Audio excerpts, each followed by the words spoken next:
This fall, Bill Cosby returns to television with something new, own unique style. You gonna be in there long? Norton Furniture is here for you. Now, seriously, if you can't get credit in my store, you can't get credit anywhere. My name is Mark, and you can count on it. 540, join. Join the fun. All have some. Blow it up now, give it a whack. Turn up the fun with Balzac. Hit it. Hello. I am sorry, but I must 31 interrupt this Grammy. show. Grammy. You know what it is. Hey, ham solo. It's time, baby. Low. It's turn how we do. Hey. They said we it. They said we it. They said we it. They said we it. We say that you heard right. We say that you heard right. We say that you heard right. We say that you heard right. They said we it. They said we it. They said we it. They said we it. We say that you heard right. We say that you heard right. We say that you heard right. We say that you heard right. Man, I swear that it's imminent. I've been going so hard on my penmanship. About to go in and buy me a whip.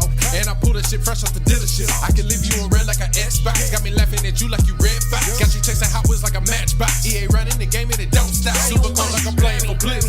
Got you all in my sights like Red Dead Redemption. Never gonna slip on my pimpin'. Better get out my way, bitch, I'm on a mission. Really ain't no competition. I'm steady grilling opposition. I'm get up and ready to win. They can play it how they play, but fuck what you say. I'm getting this money today. Last of us like a dying breed. Down the ride like a noble steed. Fatality moves, I make it bleed. That's on any game, that's on any screen. Shut up and give me your money. They said we so lit.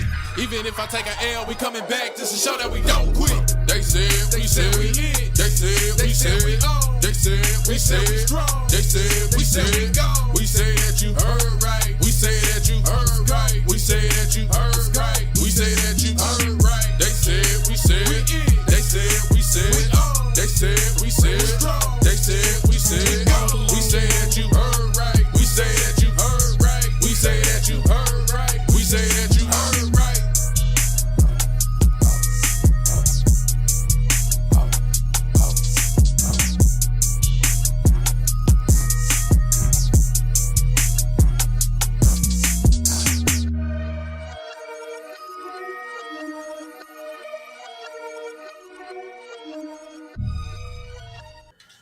Greetings and salutations, ladies and gentlemen. Welcome to another installment of Everything Plus Gaming on TSWS Gaming.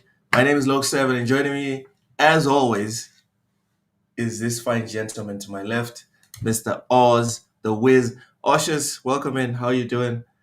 What you been playing? Yo, I'm good, man. Blessed, cannot complain. What have I been playing? I've not been playing much since I think I'm still on Wu Chang Your primarily. camera froze, but okay.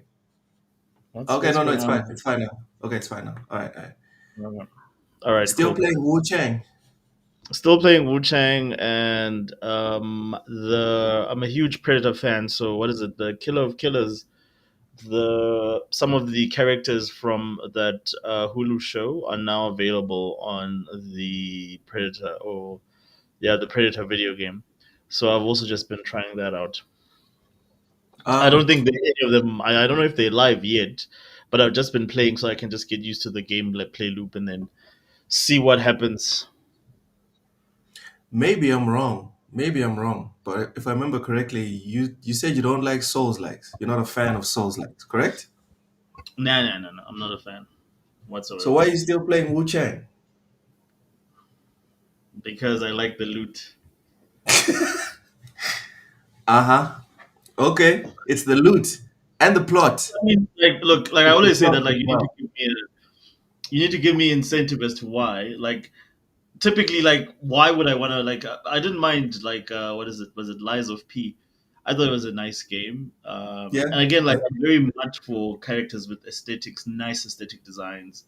Um, so, like, for me, I don't see why I would want to play Sekiro. Like, it's a Souls like that's a Souls Wait, like that. Sekiro Like, doesn't have good aesthetic design? not that work doesn't work for me. And that's all I'm gonna say. It's not aesthetic design that works for me. Versus Wu-Tang. Wu-Tang gets it. That's all I'm gonna say. I don't know what you want me to say. Vincent Vega, welcome in. Smash the like button. Vincent says the plot is thick. Yes, I agree. Is that where we're at right now, Ashes? Hmm? Is Yeah, that where like I we're at? want like to me, if you want to get me into the game, that's what you do. Like you don't do that by it's either that or good story. And most Souls like don't really have great stories.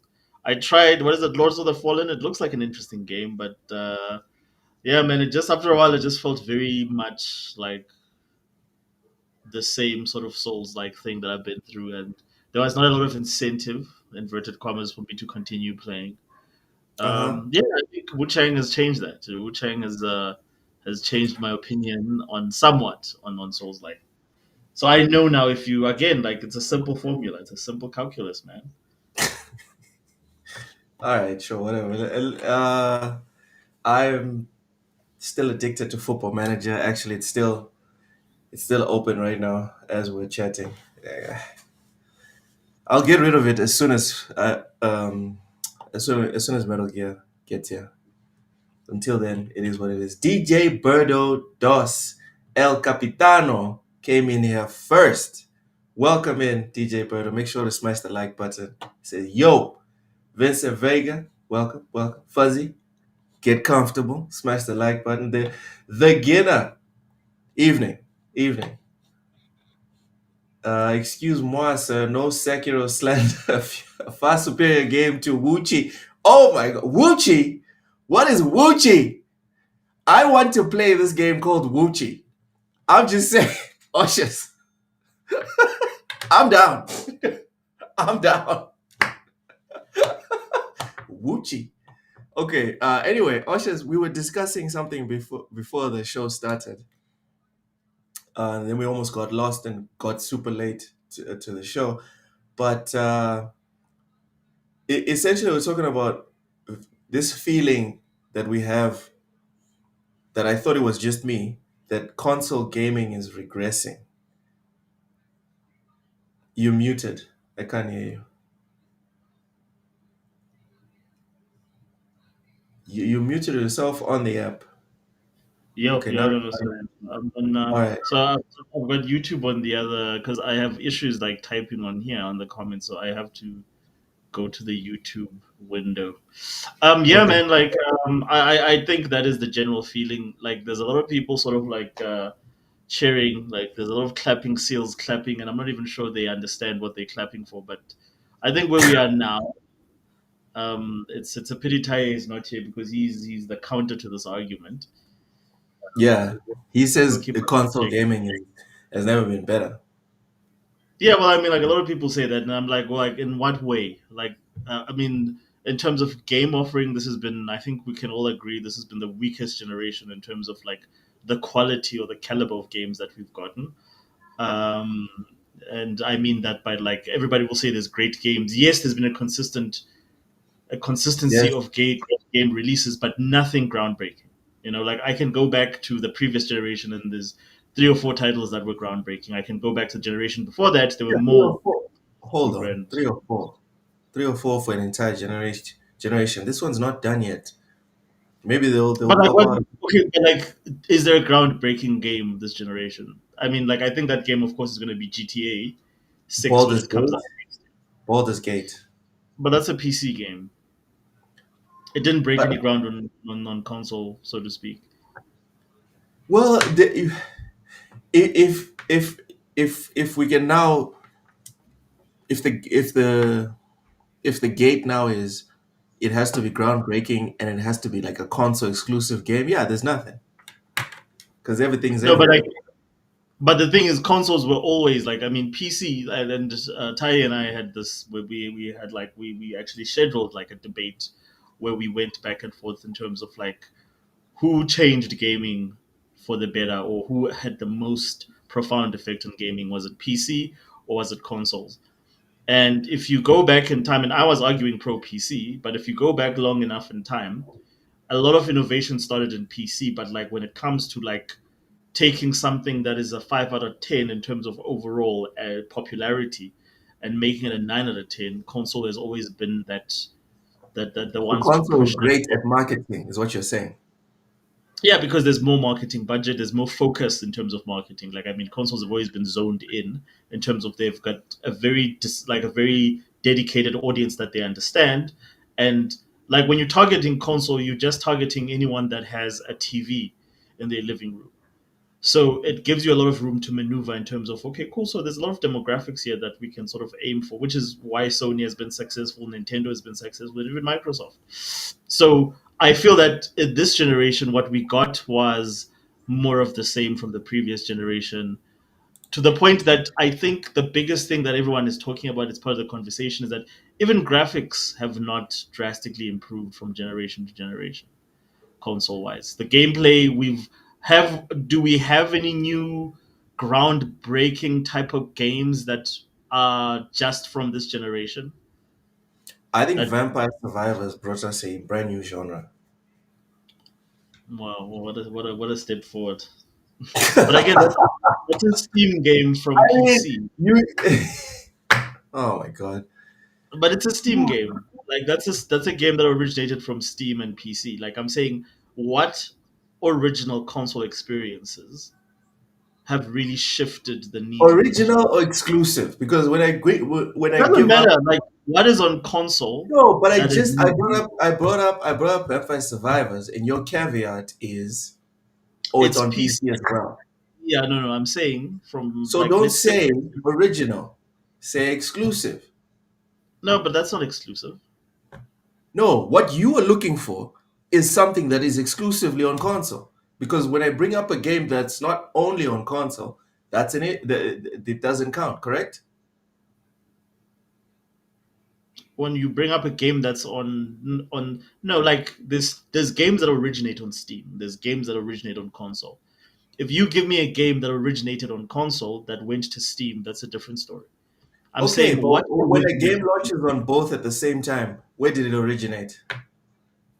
Give me an example of a game. Vampire Survivors. Vampire Survivor was launched first on Steam, and then it went to Xbox, if I'm not mistaken. Really? I'm pretty sure it was the same day. I could be wrong. The thing says I need to turn my camera because it says my something about my frame rate. My camera's frame rate is low. Yeah, you need to sort out. I don't know if it's your net No, or it's if not it's my internet. if it's your camera. I'm gonna change my Vampire camera. Survivors was launched first on PC as a browser game on itch.io in Mm-hmm. 2021, and it It's later exactly. released on Steam in 2021. Oh, okay, okay, you're right. First said I think it was on Switch before Xbox. No, no, no, no. It was first on PC, and then okay, it's a fair point. It's a fair point. So there's the gauntlet, everyone. If anyone has a counterpoint to Ushers, we're waiting. Helldivers 2 is a better example. No, maybe. Did Helldivers do anything new? Um, did it move the needle for console gaming in any way or shape or form? Like, Okay, who I'll give you an who example. what is moving the needle? Because it broke PC. There's a whole like hundreds of thousands of people just playing Helldivers on PC. So what is moving the needle? Is these vagaries? Mm, Is these vagaries that there's nothing vague reduce? about this. Is It's these vagaries that reduce us to just okay? How much did it sell? Because it's like, mm-mm. oh, did it move the needle? It's like, all right, what is moving the needle? Okay. Let me ask you a question. Do you think when Metal Gear Solid 1 came out on PlayStation 1, it moved the needle for gaming? Uh, I would say it did, but Um, the only um, evidence that I have is like 5, maybe 10 years later, when you start seeing like more and more and more clones, maybe not of espionage, but like high quality cinematography in video games, because okay. So let everyone me saw ask. it and they were like, oh, the same way like Dark Souls. Dark Souls 1. No, no, Dark Souls 3. I believe Dark Souls 1 and 2 were successful, but they didn't move the needle, quote unquote. Dark Souls 3 did because after Dark Souls 3, the amount of Souls likes just exploded. So that's what I would factor as moving the needle. But again, Okay, so it, what game are you but presenting for your example? hold on, time. Yeah. But again, that's not a subject. It's not a subjective view. Sorry, it's not an objective view. It's a subjective view Yeah, like this is all that can subjective. get This is argued away. Which is why I'm saying these vagaries of moving the needle always push us back to things like sales okay. because So like that's when we get objective points and conclusions. I just want to understand from your perspective, how is gaming, how is console gaming worse, or what are Oh, the things that gaming could have made? Because like I think then me and you are very different. Because I'm very clear in terms of like what I think, sort of is holding console gaming back, and to me, it makes total sense why we are where we are. um, I mean, I'm talking about like Nintendo. I'm talking about again. I'll always use like the previous console generations because we have them for a reason. As where I can go back to each generation, I can say this is where you can tell that everything changed. Mario 64 changed everything. Came out, 3D gaming was never the same. It became the template for 3D games in terms of like how you design a 3D platformer.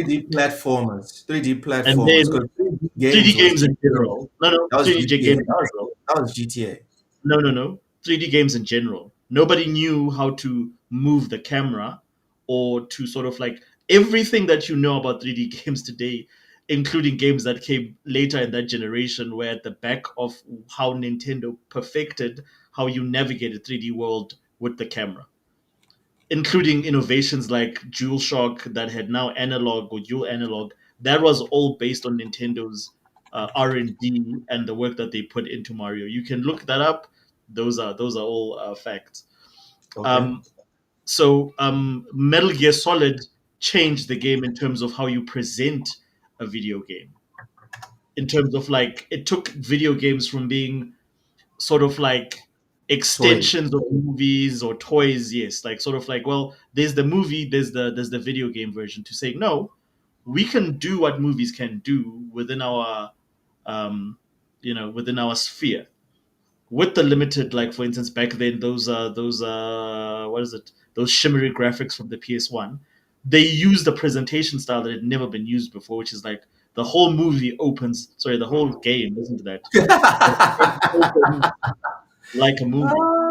Yeah, yeah. So, and again, The Final whole Fantasy movie VII is open. another one where they started to integrate CG videos into 3D real time gameplay, and Yeah. that changed the game. It like that RPG said this is it was a complete evolution and a move away from Final Fantasy VI. It took RPGs to the next level. So PlayStation had so many of those landmark, or let me say the PlayStation N64 generation had so many of those landmark games. And then you go a little bit further, then the Dreamcast comes out, and then it changes things in terms of speed and what you expect from graphics. And there's so many games like Sonic Adventure, like Soul Calibur on that platform, that now literally brought you arcade level experiences that we have not seen since maybe the Genesis on your console. So each console did things that, like, everything was remarkable then, everything was exciting, everything was new, it felt new. And I feel that like that translated all the way to the PS2 generation, translated to the Xbox 360. The 360 is another console that did so many new things. So many new things were introduced with the 360. Like it's insane. And then the Xbox One is where we started to see a little bit of stagnation in terms of like games sort of doing really new or different things. However, Sony really pushed the envelope there. And of course, Breath of the Wild came out during that same time period. And it also just changed the way people interacted with games, with Nintendo games, basically. So each generation, you can go back and you have these landmark, not just one game from one manufacturer, but each sort of like platform brought something in that changed gaming.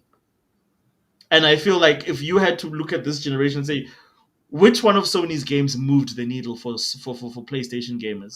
Which one of Nintendo's games moved the needle for Nintendo gamers? And then I can say the same thing with Xbox. Okay, for me, I'll just give you my personal um, motivators. Ghost of Tsushima did it for me. Like, that game is worth buying an entire console for, in my personal opinion, for PS4. For For PS5, for PS4, yeah, Ghost of Tsushima. yeah. Okay. For PS5, I can't think of anything right now. For the Xbox One, it's definitely Game Pass. Game Pass was the big seller, the big innovation. But Yeah. uh, How sad as for is that? the as as for the Series X, there's nothing. I can't see anything that was innovated this current generation on the Series X that was like, oh my god, that's amazing. I need to get a Series X. Yeah, Um, that's I, so sad. I gotta point out something real quick here. Guinness says Siphon Filter was doing what Metal Gear did in the PS1 days. Same with Soul Reaver. Metal Gear wasn't the first game to have a serious plot. But That is true. Siphon Filter came That is after. true. Am I wrong? After Metal Sorry? Gear, didn't Siphon Filter come after Metal Gear? I'm pretty sure Siphon Filter came before. Mm-mm. Am I I'm wrong? Let pretty me just double check. hold on. Siphon Filter.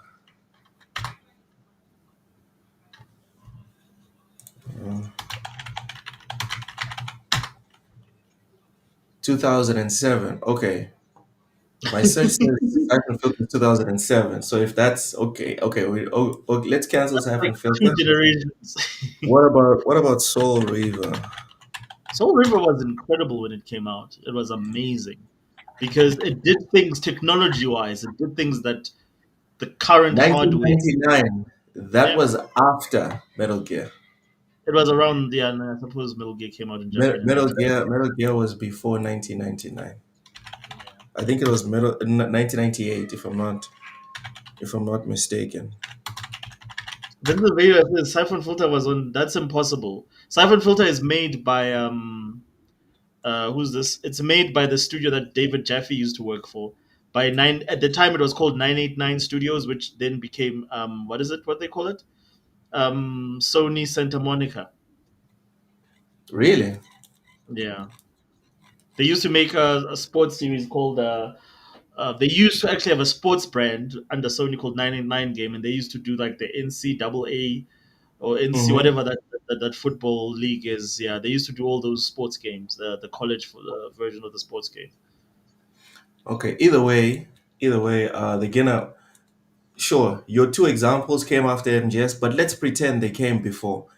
I think, Perfect Dark is a good example. yeah, let's just pretend they came before. The point is, for me, why I would side with Oshus on this one about no, Metal Gear is the touchstone game, is that there's a whole lot of people that came up with the idea for vehicles, and there's proof of it. But Henry Ford made the first one that changed the world.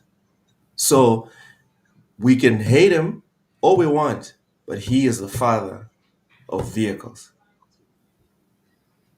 He's the spark. And for this specific context about like cinematics and more serious video games and whatever, the game that made it happen and Yeah, inspired everyone else to do it was Metal Gear. I'm sure there was probably other examples, super niche examples of Souls likes before Dark Souls 3. But Dark Souls 3 is the one that, you know, exploded the whole thing. Halo did it like three times. Halo did do it three times. I agree. I mean, Halo defined each generation of Xbox, Mike and like Johnson, what's up?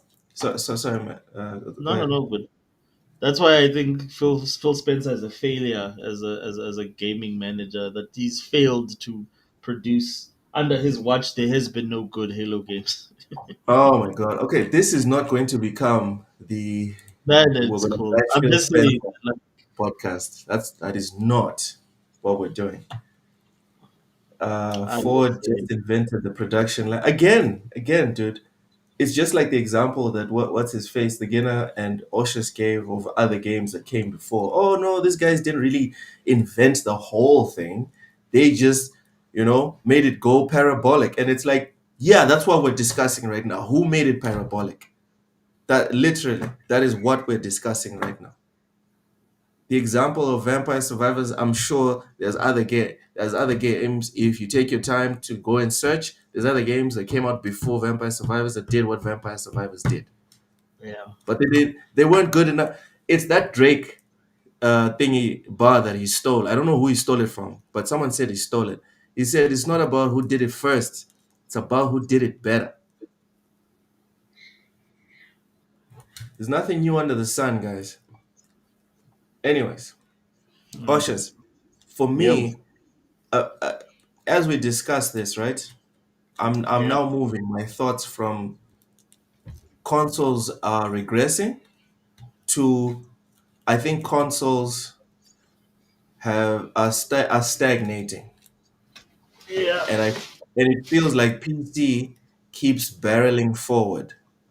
They keep making it easier and easier for people to convert Mm-hmm.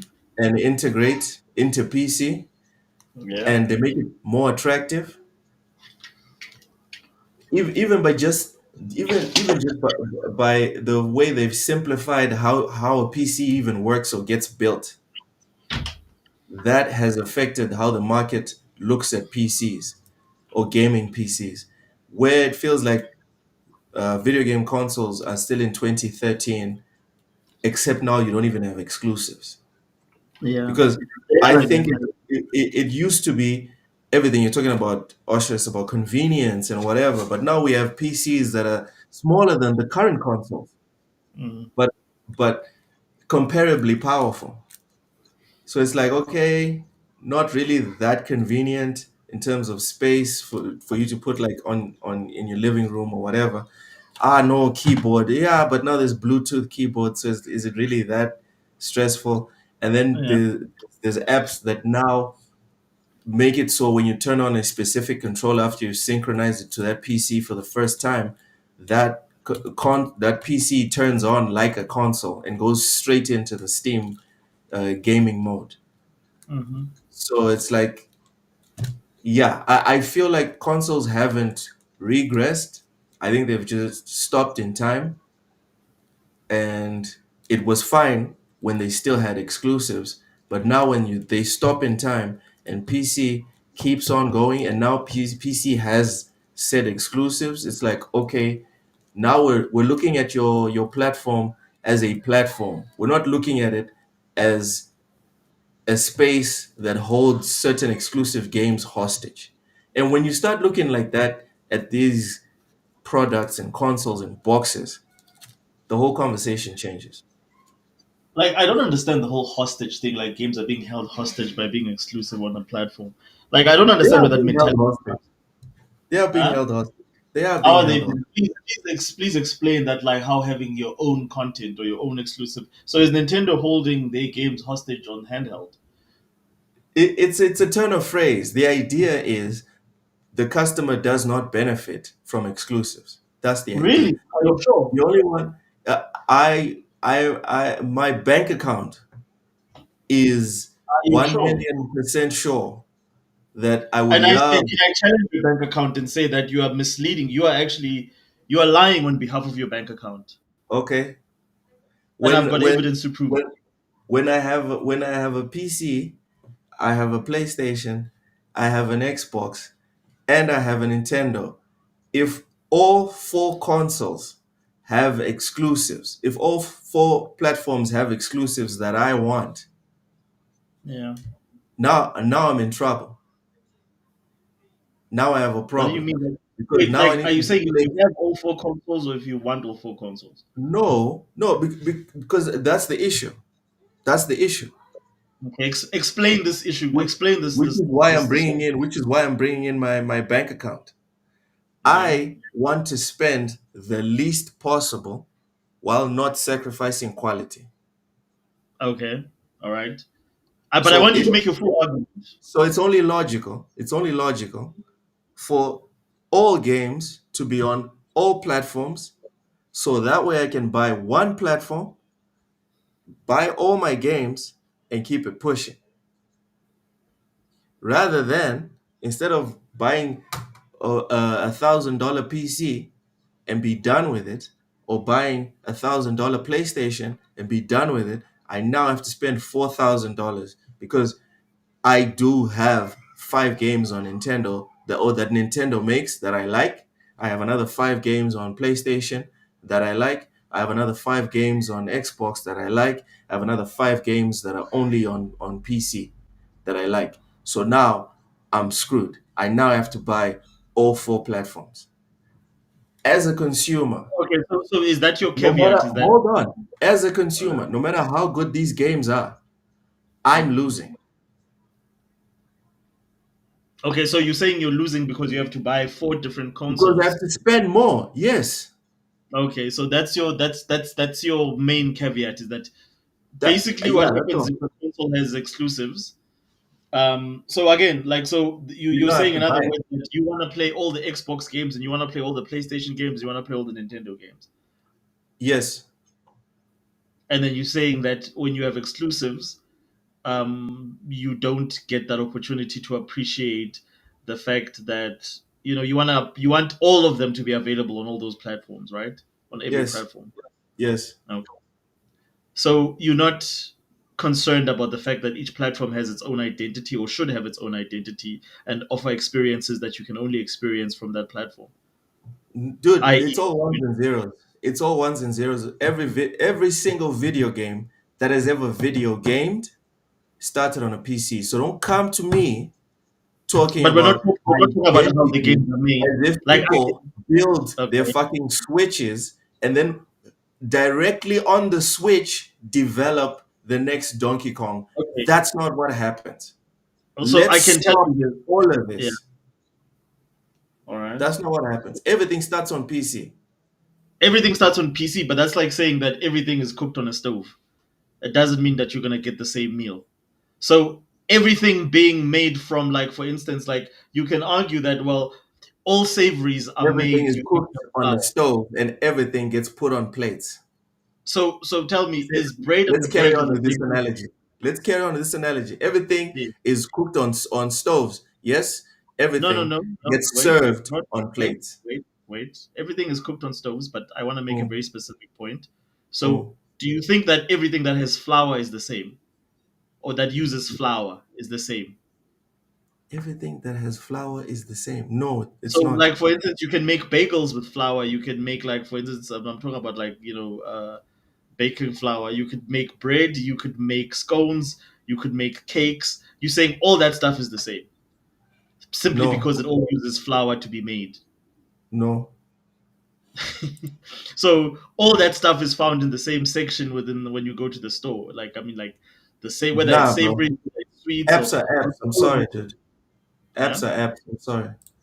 Apps are apps. This business of no, they're their own platform, they're their own thing.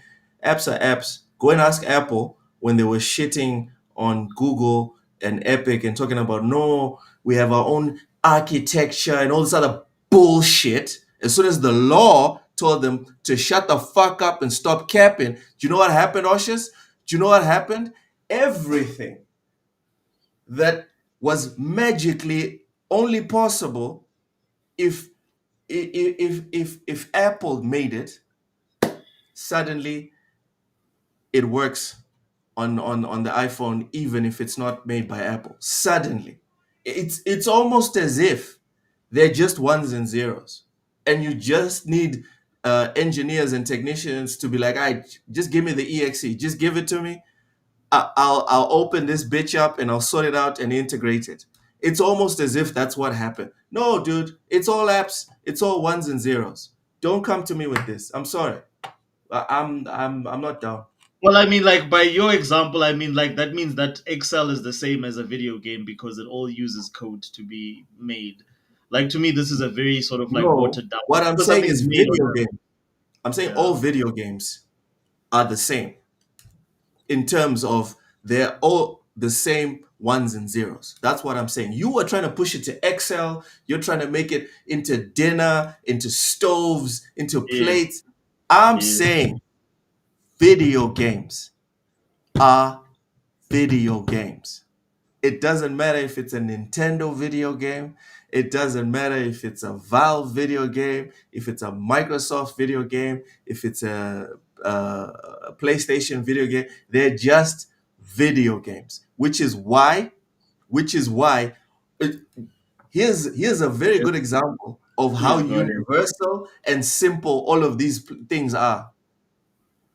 If you go on PC and you are Mm-hmm. dedicated to pirating and emulation, guess what happens, Oshas? Every single video game that has ever existed will Mm-hmm. run on your PC. If Mm-hmm. these things were so alien and so like completely different, it would be impossible. The PC would be like, yeah, bro, I think you need to just buy a Switch, bro. This is not going to happen. Or it'll be like, nah, man, you need to get a PlayStation 2. It's not Mm-hmm. going to decompile. It's not going to run. It's just not going to happen. You need to get a PS2. But no, because these things at their core are the exact same thing. They behave the exact same way in terms of how they execute. There's no way you're going to convince me that Mm-hmm. Donkey Kong and Forza Horizon 5 are not fundamentally the same product. And so there's no technical reason why it is Mm-hmm. impossible for both of them to be on all platforms. The only reason why they can't be on all platforms is this business about exclusivity and investor goodwill. That's all it is, bro. In terms of technicality, they can all run on all platforms. Of course, if they're on the Switch, they run badly, but they will run. Okay, I disagree. I fundamentally disagree with you, and I think, Please tell me like, why. and again, hmm? Tell me why. I For want to many know. reasons. Like the first reason is that like this whole thing of um, all sort of like consoles being agnostic only started with the Xbox One PS4 era when AMD literally took over making all the hardware for everyone. Otherwise, each hardware, like, or each console, sort of, you could only make games based on what that hardware was willing to offer you. This goes back to the PS3 and the Xbox 360, and each console prior to that. All of them specialized in a very specific, or like you could only design games specifically in a certain way. You couldn't just port games like you could today. You had to make a game from ground out for PS3. You had to make a game from ground up for Xbox 360, and then you can go back to the to the PS2. You can go back to the N64. You can go back to the each console was they were so different that each hardware his capability is not something that could be just copied like for like to the next console. That started when we all went on to what is it, x86 hardware, and everything was almost PC based and outsourced to AMD. So it's a new phenomenon. So you're not wrong in that sense that yes, everything now is on x86 hardware, which I think is also part of the problem why you're seeing a decline in console, because it means that now everything now runs on the same three engines, which is the Unreal Engine and a couple, maybe two other engines. Whereas back in the day, each engine was unique to the studio. Everyone built their own engines. There were no engines that were all for multi-purpose use. So yes, they've simplified that and made all those tools more accessible, meaning that everything now can be ported across each platform. But the bottom line is Sony is still selling you a different box to what Xbox is selling you and to what Nintendo is selling you. And where I fundamentally disagree is that when we had competition and people were vying for different boxes, you never saw a situation where you are 5 years into a generation and you're paying more for your console that you got day one. All of a sudden, that console now costs almost either the same price it was at launch or it costs more. That never happened because everyone was saying, I want you to buy my console and not the Sony one. Some of the games we have in common, yeah, you can get your FIFA here, but we're not just offering you FIFA and GTA. we have Halo, and someone else is saying, well, we have Uncharted, and it only runs on our unique hardware, and then you'll see graphics like you've never seen before in any other platform, blah blah blah, whatever the value proposition is. As a result of that competition, guess what? Every couple of years, your console got cheaper. Every time they released a new console, the current SKU that you're on became cheaper. The games themselves, as the generation went on, certain types of games became cheaper. But since everything became almost like the same on every platform or agnostic across all platforms, you paying more for everything. So your wallet should be complaining because your next Xbox is gonna probably cost you $1,000 US. That's before you have to pay the import price because you're in Africa. So you're gonna probably pay like 1.5 for it or 1.3 for it. Same as me. So I'm saying to you that we are actually in a worse off position in terms of how much we're paying for hardware, the stuff we can actually own.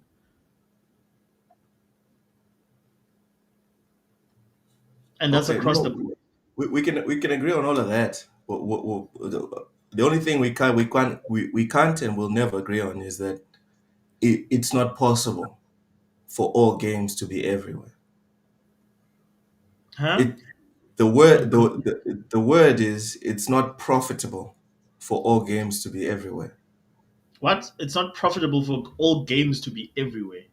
No, I was saying the only reason I went on a tangent earlier on is because you literally said like no, you cannot put these games No, no, everywhere because they're different, and I'm just saying it is fundamentally incorrect to say that they're different. no. Like Even that's not what I was talking. before, even before the whole AMD thing and homogenizing how the games are made, even before that, Oshus, which is Hmm. why I use the example of PS2s and PS1 games. Because at their core, they're still the exact same things. If they weren't, it would be impossible for you to integrate and emulate. No, I agree If with they, you. if they were Yeah. something alien, it would be impossible. But I'm telling you, these things, they're just more and more layers of ones and zeros. But they're all of them at their core are still Tetris. All of them. Disagreeing with that.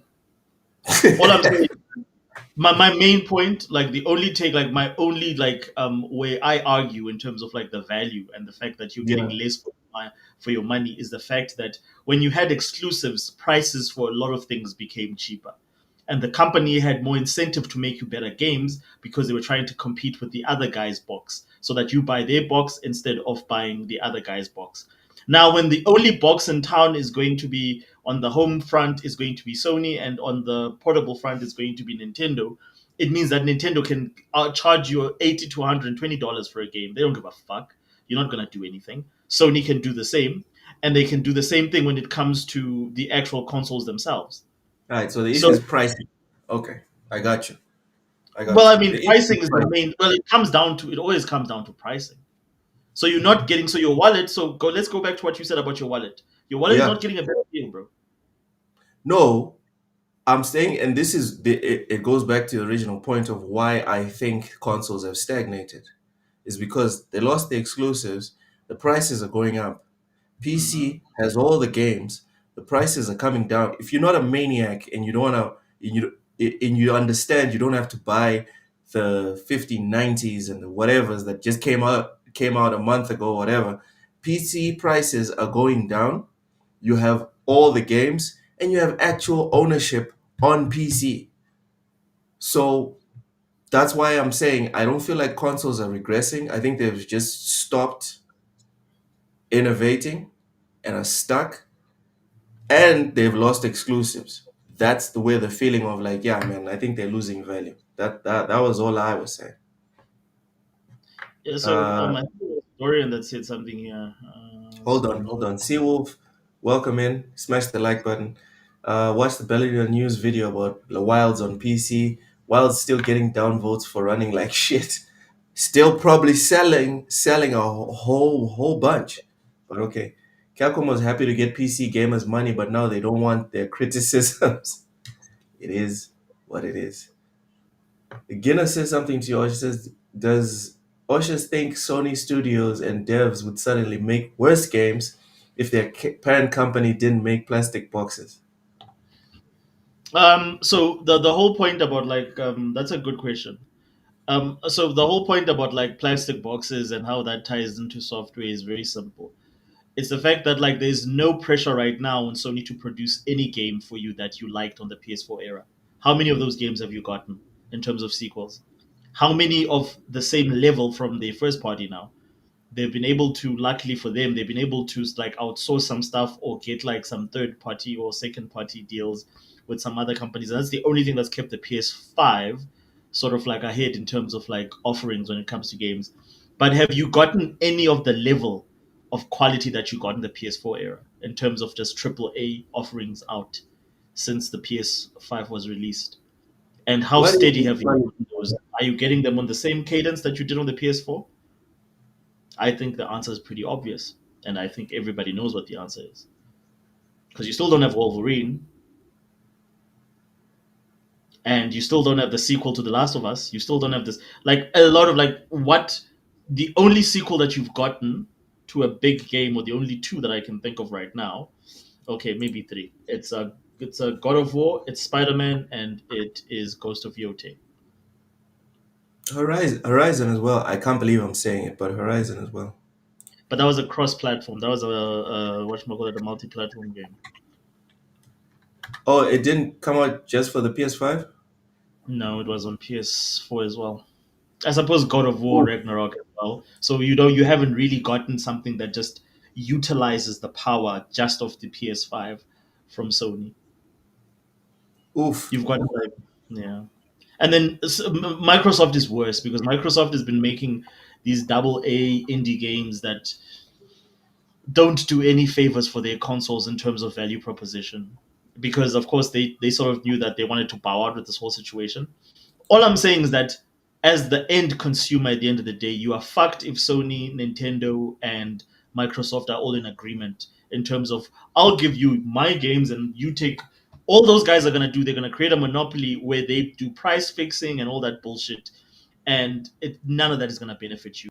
When they're competing against each other because they're worried that they're gonna lose you to the other box, then everything, all the cards are on the table. They have to fight for your loyalty. When they no longer need your loyalty, they can do whatever the fuck they want, which is what you're experiencing now. It's never happened in the history of gaming where at the end of a generation you're paying more for the consoles than you did at the beginning of the generation. That is insanity. You gaming prices are going up and we're not even in the next generation. Just they can just randomly announce that well we're gonna charge you $80. And this is before the whole Trump thing. Same with like for instance how much you're paying for hardware. Components have gotten cheaper. They're talking shit when they say that components, because it's the same components that make PC parts. Ain't no ways that they're still paying for like what is it like? Was it 8 nanometer to 5 nanometer? They're talking shit. And the bulk that Sony buys at, there's no freaking ways that they're still paying more for components. They're just doing that to scalp you because you don't have any options because Xbox sucks and Nintendo is very mobile. Like Nintendo does something completely different. So if you want a console that has all the experiences, you have to pay Sony. All right, let's get to this Bellular video. Dorian Gray is disagreeing with you. He says there's pressure. Six of the top 10 games on PlayStation are Xbox games. How does Reezy. that? Sorry, No, you I were just saying wanted how? to ask. So how does that hurt Sony for making money off Xbox?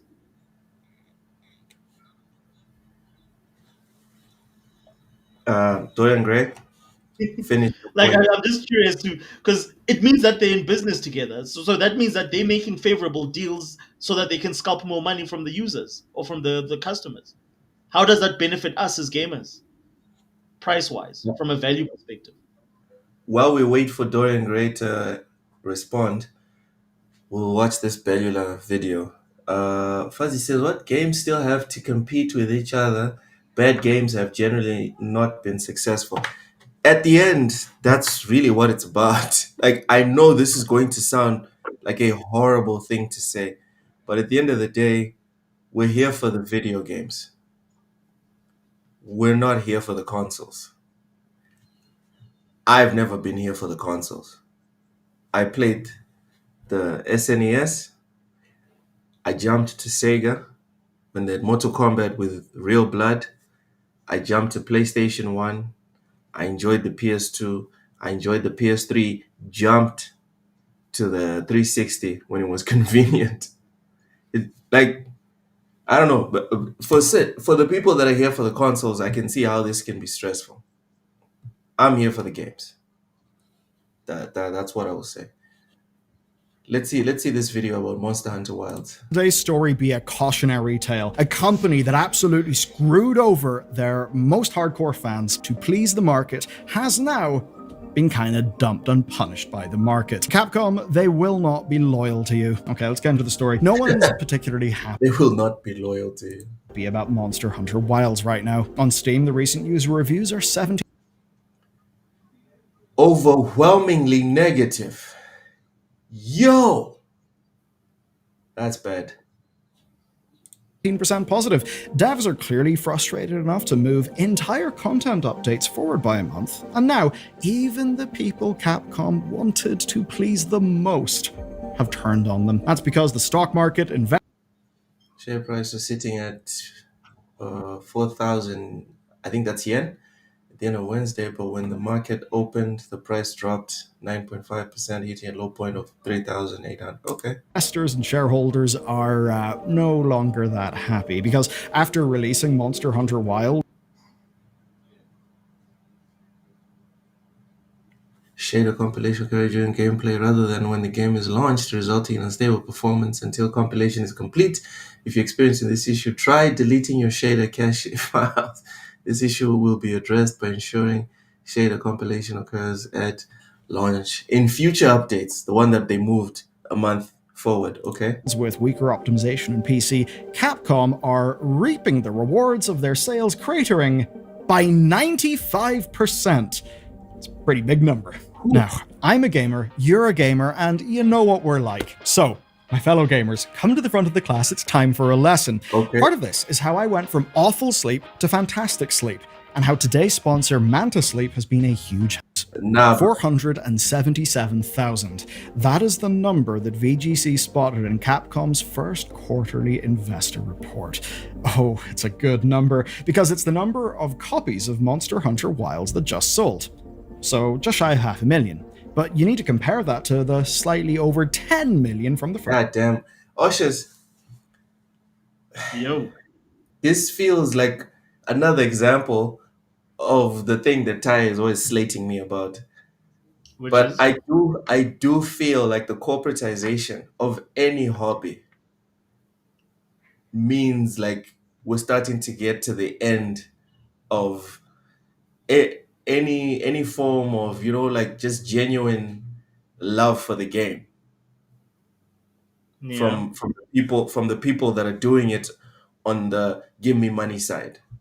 Mm-hmm. And I No, I feel like agree. this is one of the examples. No, I agree that is unfortunately part of, like, yeah, it is part of that process. Dorian says it's like saying if Coke started selling more Pepsi than Coke, it's not beneficial to Pepsi. Okay, has that ever happened? Where Coke? Oh God, dude, you bring out food analogies that are insane. I pretend and I walk down that dark alley with you. He brings up a Coke and Pepsi analogy. That's unacceptable. Really? No, no, no, Now I'm saying no, no, no, no, no, no. I didn't say it was acceptable. I just said, like, so what is? Can you give me an example? Huh? your question indicates it's unacceptable. You're asking him when did this ever actually happen, and I'm saying it's an analogy. Obviously, it's never happened.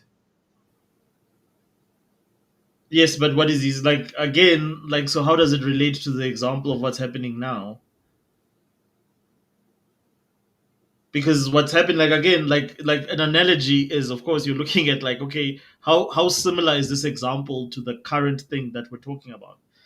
and this is happening. Like I'm saying to you, like has Coke sold things or marketed things, or has KFC marketed McDonald's, for instance, or any cross thing like that? Because that's what I'm trying to understand. So, okay, cool. So, um, how does this play into the analogy? Sorry, I'm not dismissing what he's saying. I'm just trying to understand. So, how does this play into? PlayStation is selling more Xbox games than their own. I'll leave the F Yes, out. yes, I agree with that. And how does that hurt Sony?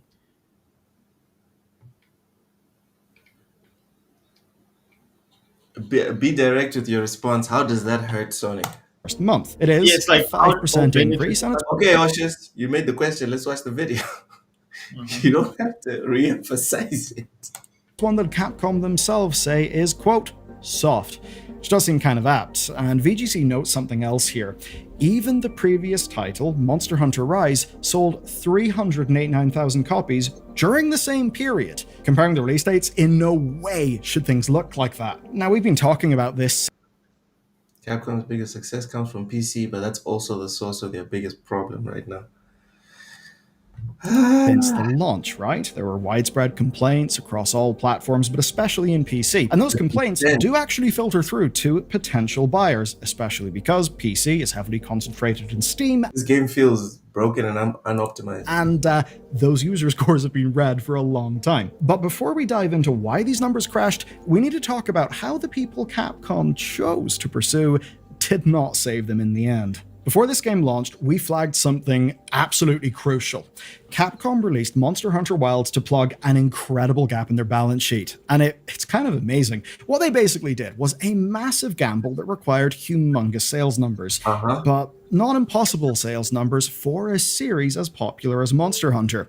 It was a risky gamble, but it is one that initially paid off. And by paid off, I don't just mean the sales. The reward after the financial year was literally the highest stock price that Capcom has ever had. Wow. Just so that you understand this, they basically had been posting like 10% growth a year, right? And they'd be doing this for a decade. And essentially, to not break the streak, they needed to make a shitload of money really quickly. Oshis, again, proof, one more time, that the corporatization of our hobby, of any hobby, is the beginning of the decline. Yeah. Because this is all they're saying. Guys, we've had 10 years of we've had 10 consecutive years of 10% operating income growth. Sorry, we've had eight years. And motherfucker Oshis, like in the meeting, right? They'll be like, Oshis, we're gonna have 9 consecutive years of 10% growth. Or your ass is on the line. And what does Oshis say to that? Oshis needs to buy. He needs to buy the next year's Lamborghini. Oshis needs to get that yacht. Yep. He's like, all right, I'll go speak to the devs. The devs are like, yeah, this game needs 2 more years. Oshis is like, no, the fuck it doesn't. Oh fuck. Go ahead, bud. No. I've got nothing to add. No, I was just agreeing to with what you're saying. Yeah, you know what? I'm glad you and Dorian Gray are sorting it out in the chat. Because goddamn. And that is basically why Monster Hunter on PC was simultaneous shipped. Obviously, to the great detriment of the game. So, that was really good. Happy stock market. But of course, the consequence of this was really bad long-tail sales. And after Capcom reported those sales, their stock fell nearly 10%. Now, it still is among their highest figures ever, but it's a noticeable drop. Basically, the line did not go up. And what I like here is that a company has... The line did not go up. That's all it's about now. It's not about the love of the game. No one's getting excited when they're making these games, guys.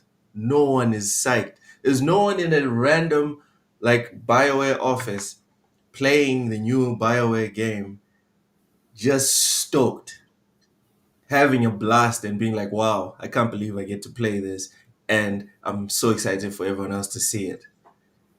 This is just about the numbers. That's where we're at. The Guinness says companies releasing bad products deserve to fail. Doesn't matter how long it takes them. They rush out products to chase numbers for short-term growth.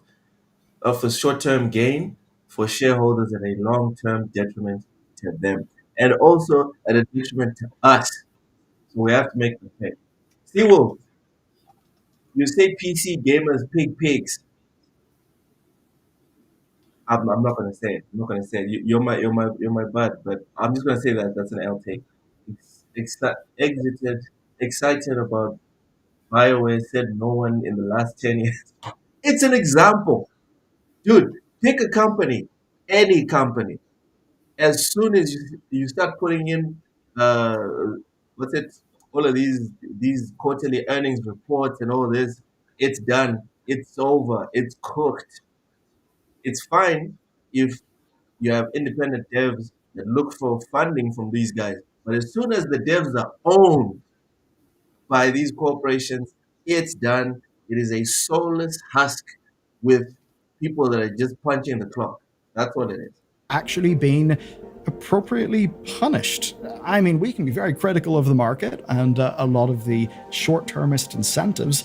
This is an example, though, where the short term thing they did has obviously been bad for shareholder value. Because you care about shareholder value, you probably want lots of copies of Monster Hunter to sell for a long time. But no, Capcom had to go and cock it all up. Now, they had spent the last 10 years playing it incredibly safe, posting consistent, constant growth, stable development platforms, stable tech, lots of really good releases, and developers actually being able to deliver in franchises both big and small. And they were rewarded with incredible sales growth and a nice solidly increasing stock price. And they absolutely did benefit from Monster Hunter Wild getting out the door with absolutely shit PC optimization, but it does seem that it was not in the long-term benefit. So let's get to the sales figures. Sales normally drop over launch, that's a guaranteed thing, but to drop this much, this fast, especially for this franchise, it is worth interrogating. And I'll start with what's the most obvious answer. It's that maybe Wilds simply hit its total addressable audience at launch. It has a $70 base price, kinda steep, and it only went on sale once, and only at 20% off. So that's a high bar for purchasers who are on the fence, so the total addressable audience at this current price maybe had been capped out. I mean, certainly it's a game you won't be taking a gamble on when better reviewed games exist. Rise and World are actually available on the very same platforms with far more content. So with no new incentive at that price and no societal pressure from public enjoyment, nothing really moves the needle on Capcom's sales figures yet. Though admittedly Capcom will have Monster Hunter Stories 3 and Resident Evil Requiem coming. Now those will pad out their balance sheet to be a little bit more healthy this year. With those new releases, they won't be in a position of like needing. Otis, do you like horror games? Yes, I do, but I haven't played many recently. I'm a huge fan of Silent Hill and Resident Evil and all that stuff. Yeah, I have pretty a weird much. relationship with Resident Evil. Like I like the idea and the aesthetic, but for some reason I can't get into the games. I can't do it. It's weird. Just for their Try it with the walk. Whatchamacallit, with the, what is this? What do they call it? With a guide. Well, Try it with a guide and see how it works for you. a walkthrough. Yeah. Okay. You know what? Those puzzles, they don't work for me. I don't know how Capcom designs their puzzles. It doesn't work for me. They're very much. Another thing is like which games are you playing? If you're playing the older school ones, those are like, yeah, like if you didn't grow up with those type of puzzles, they are gonna mess with you. Yeah. Um, The last one that so I tried, I bought the Revelations trilogy, mhm, and I bounced off it pretty quickly. yeah, no, it's not like, look, those games have become. I think with the, I haven't finished any of the new ones, mind you. I haven't finished. I've only finished the repurposed ones like Resident Evil 2, 3, and 4.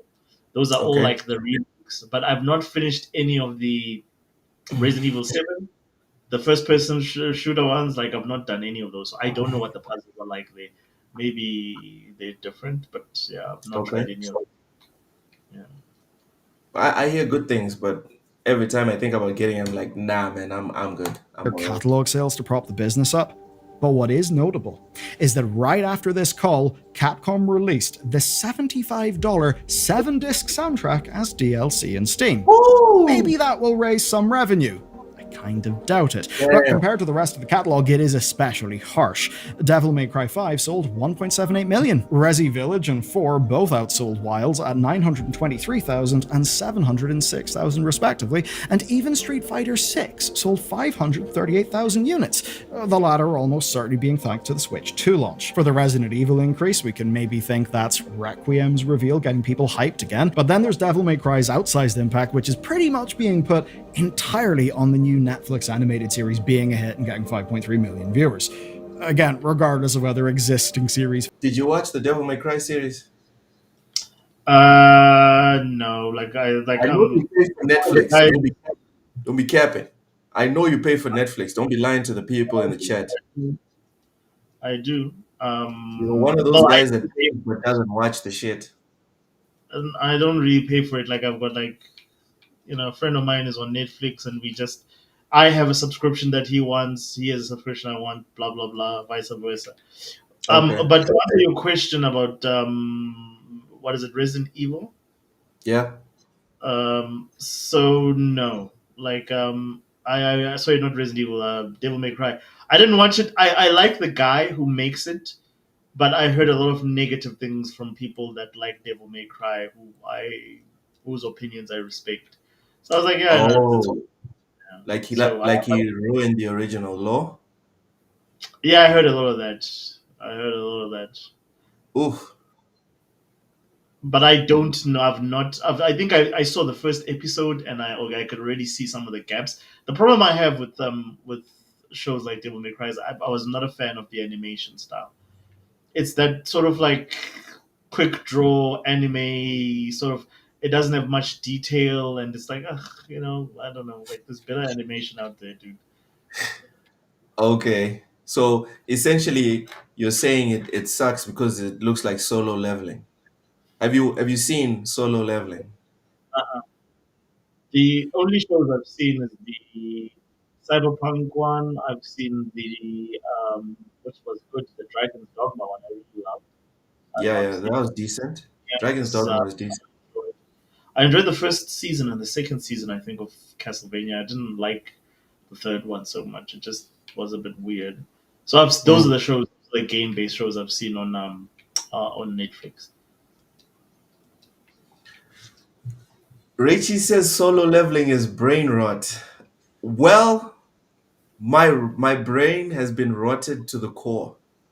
I Oshis, have no idea please, what that. please watch solo leveling when you What is can. it about? It's a anime about Yeah. a guy who is in a universe. Like imagine Mm-hmm. the world has dungeons that pop up randomly, and then random human beings like become hunters, or like they become awakened and they have powers and whatever, right? Some of them Mm-hmm. are faster, stronger, etc., etc. And there's classes. Point is, this guy Yeah. is one of the weakest. This guy is one of the weakest, and he tries hard, but he's the weakest. He sucks, right? Um, and then he walks into a dungeon one day, and he fucking like gets killed essentially. Mm-hmm. But instead of dying, he gets powers where he can now level up, as it's on the screen, where he can now level up as a hunter, so he can get stronger. Everyone else is capped at whatever it is that they're capped at. So if you're born as a C rank hunter, that's it. If you're an S rank hunter, if you A rank, if you're B rank, whatever, as you can Mm-hmm. see on the screen, he gets better and better and better. And yeah, man, I'm a gigantic fan of this one. It sounds like, yeah.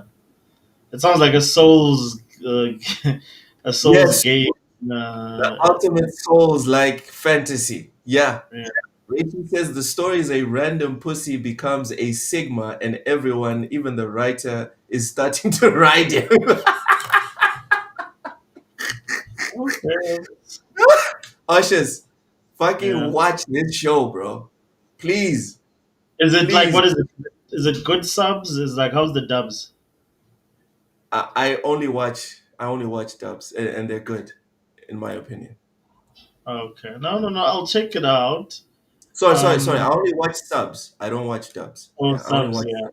subs. Yeah, Yeah. Like I don't. yeah. No, no. This, Look, this, look. I'll watch at least the first episode, and then like for me, no, again, no, Cautious, no. I need you to watch the first season. You know no. what? Like I'm so how long are the dedicated to episodes? this. Yeah. Sorry, How long are the episodes?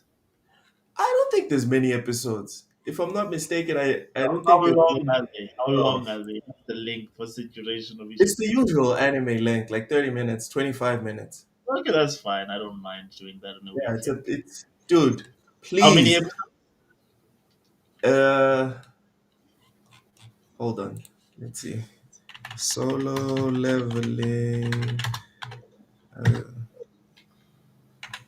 first season episodes. How many is this? Three, 6, 9, 12. It's 12 episodes. Yeah. It's not like remember when we back in our day, anime used to be like fucking 400 episodes or something. Exactly. No, Yes. And you there's couldn't get no all 400. yeah, and there's no filler. I like dude, I don't know. This is probably a hot take. This is probably a hot take, Oshis. Yeah. I love anime with no filler. What are your thoughts? Are you someone that likes filler? Because I agree. I thought everyone hated filler, and then I met this girl in South Africa, and she was like, "No, but with filler, I get to spend more time with the characters without having to rewatch old episodes." And I just like I lost it for 5 minutes. We had an argument. We stayed friends, but I thought she was fucking crazy. But yeah, No, I agree with you because, and primarily because of the fact that, like, it's the reason I could never get into, was it Neon Genesis? Because I felt that, like, a lot of that felt like filler. Like, there was a lot of episodes where, like, it just meanders and it just goes nowhere. And, you just now, it's like all these sub stories that are not contributing to the main plot. at all, at all. Nah, man. I'm glad we agree on this one. I'm glad we agree. Hey, I believe Loke is crazy to like solo leveling. Rachie, do you know how much I like solo leveling? I like solo leveling so much that I put it like right under One Punch Man. For me, One Punch Man is peak manga and peak anime. I watched One Punch Man. I think I finished the first season or so, or something like that. I enjoyed that. It was so good, Oshus. I went to start reading the manga. That's how good One Punch Man is. And I'm already up to date. Like now I'm just waiting for the next for like next month or whatever when I the new actually one comes. watched One Punch Man because of Bill Burr. He recommended, like, I was listening to his podcast, and he was talking about watching One Punch Man. Like, yeah, he's just a guy. He's just a guy who's just fed up with the world, and It's just a guy, bro. he just wants to fucking punch the shit out of someone. I'm like, okay, like, and then, like, basically what he said was that, like, it's an analogy for you, just, like, the everyday office dude that gets a chance to fuck up the people that fuck with him on a day-to-day basis. Yeah, So yeah, he could be you, basically. So yeah. I really, yeah, and then I actually I got very far in watching it. I can't remember why I stopped. I think maybe I ran out of episodes. How many seasons is One Punch Man? I think it's 2 seasons, if I'm not I think I ran mistaken. out of. I think I finished it. I think I ran out of episodes. Yeah, yeah. But if you Because read the manga, yeah, that's the if one you with read the the, manga, yeah. if you read the manga, it's fucking awesome. I'm telling you. There's That's the one with the girl with the green hair and the black dress, right? Yeah, yeah. The psychic chick. That's One Yeah. Punch Man. Yeah.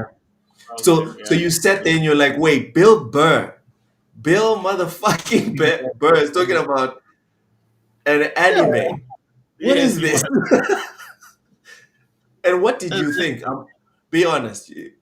At Yeah. what point did it click for you? Or did you watch the whole thing because you're like, you know what, if Bill Burr said it, let me watch the whole thing, then I'll make a decision. Or did you at some point sit there and be like, wow, this is actually very good?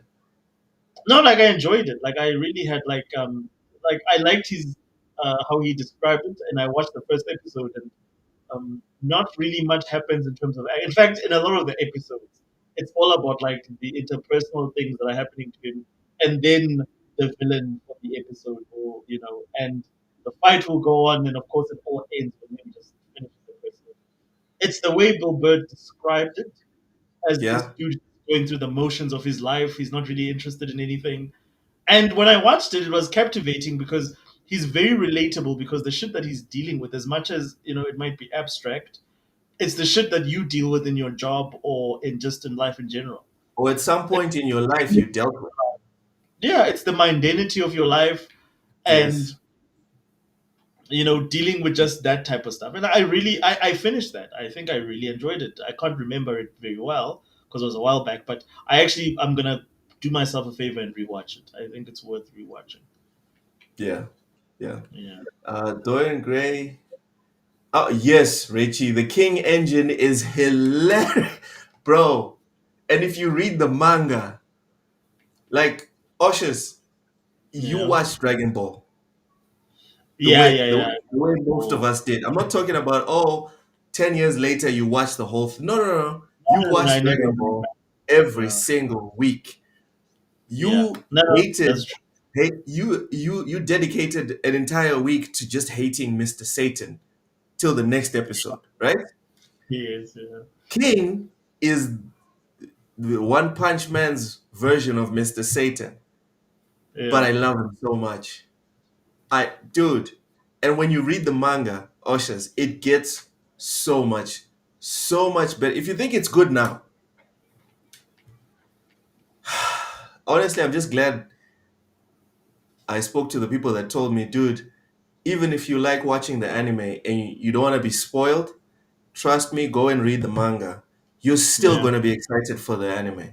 And I can confirm, I am super psyched for the anime, considering how hyped I was looking at the tablet and Hmm. pressing the next button to the next page. It's Yeah. it's peak. It's peak. Goku getting his driver's license is best film. I won't lie. That's actually a good point. Like, who said that? Seawolf. I never minded Dragon Ball Z's filler episodes because of the fact that a fucking fight sometimes took 5 months against one villain. That is true. Once That is So true. once Goku's back and he's just doing mundane, you looked forward to that time until the next threat or whatever comes. But I never minded that. I never felt bored. It actually felt relieving because of the fact that like how long these fights with Goku used to take. I actually looked down like the best episodes in my opinion in Dragon Ball Z that I really enjoyed were the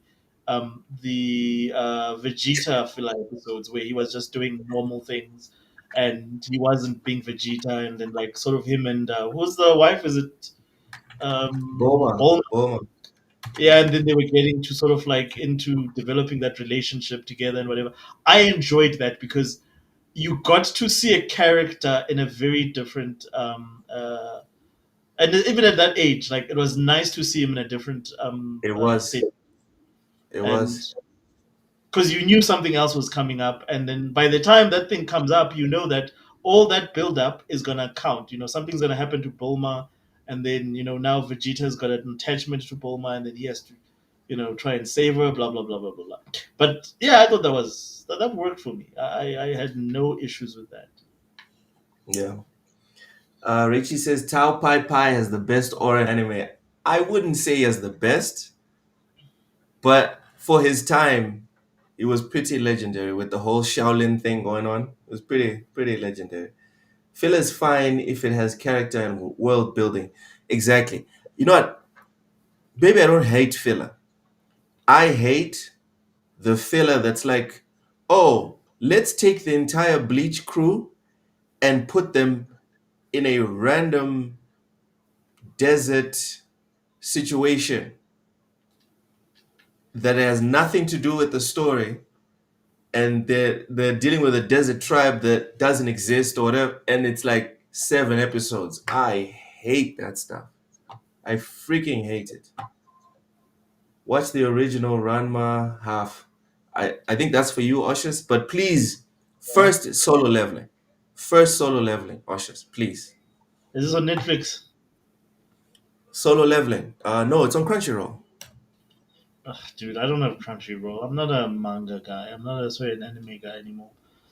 How do I get like Crunchyroll? Like, where's it available? Is it on It's the? on the I know that. Xbox, it's on the PlayStation, Okay, well, it's on PC, and it's like $8, bro. I've got like free like a month's whatever for that. I think I've got it There on you go. Xbox and on PlayStation, and I could not be bothered.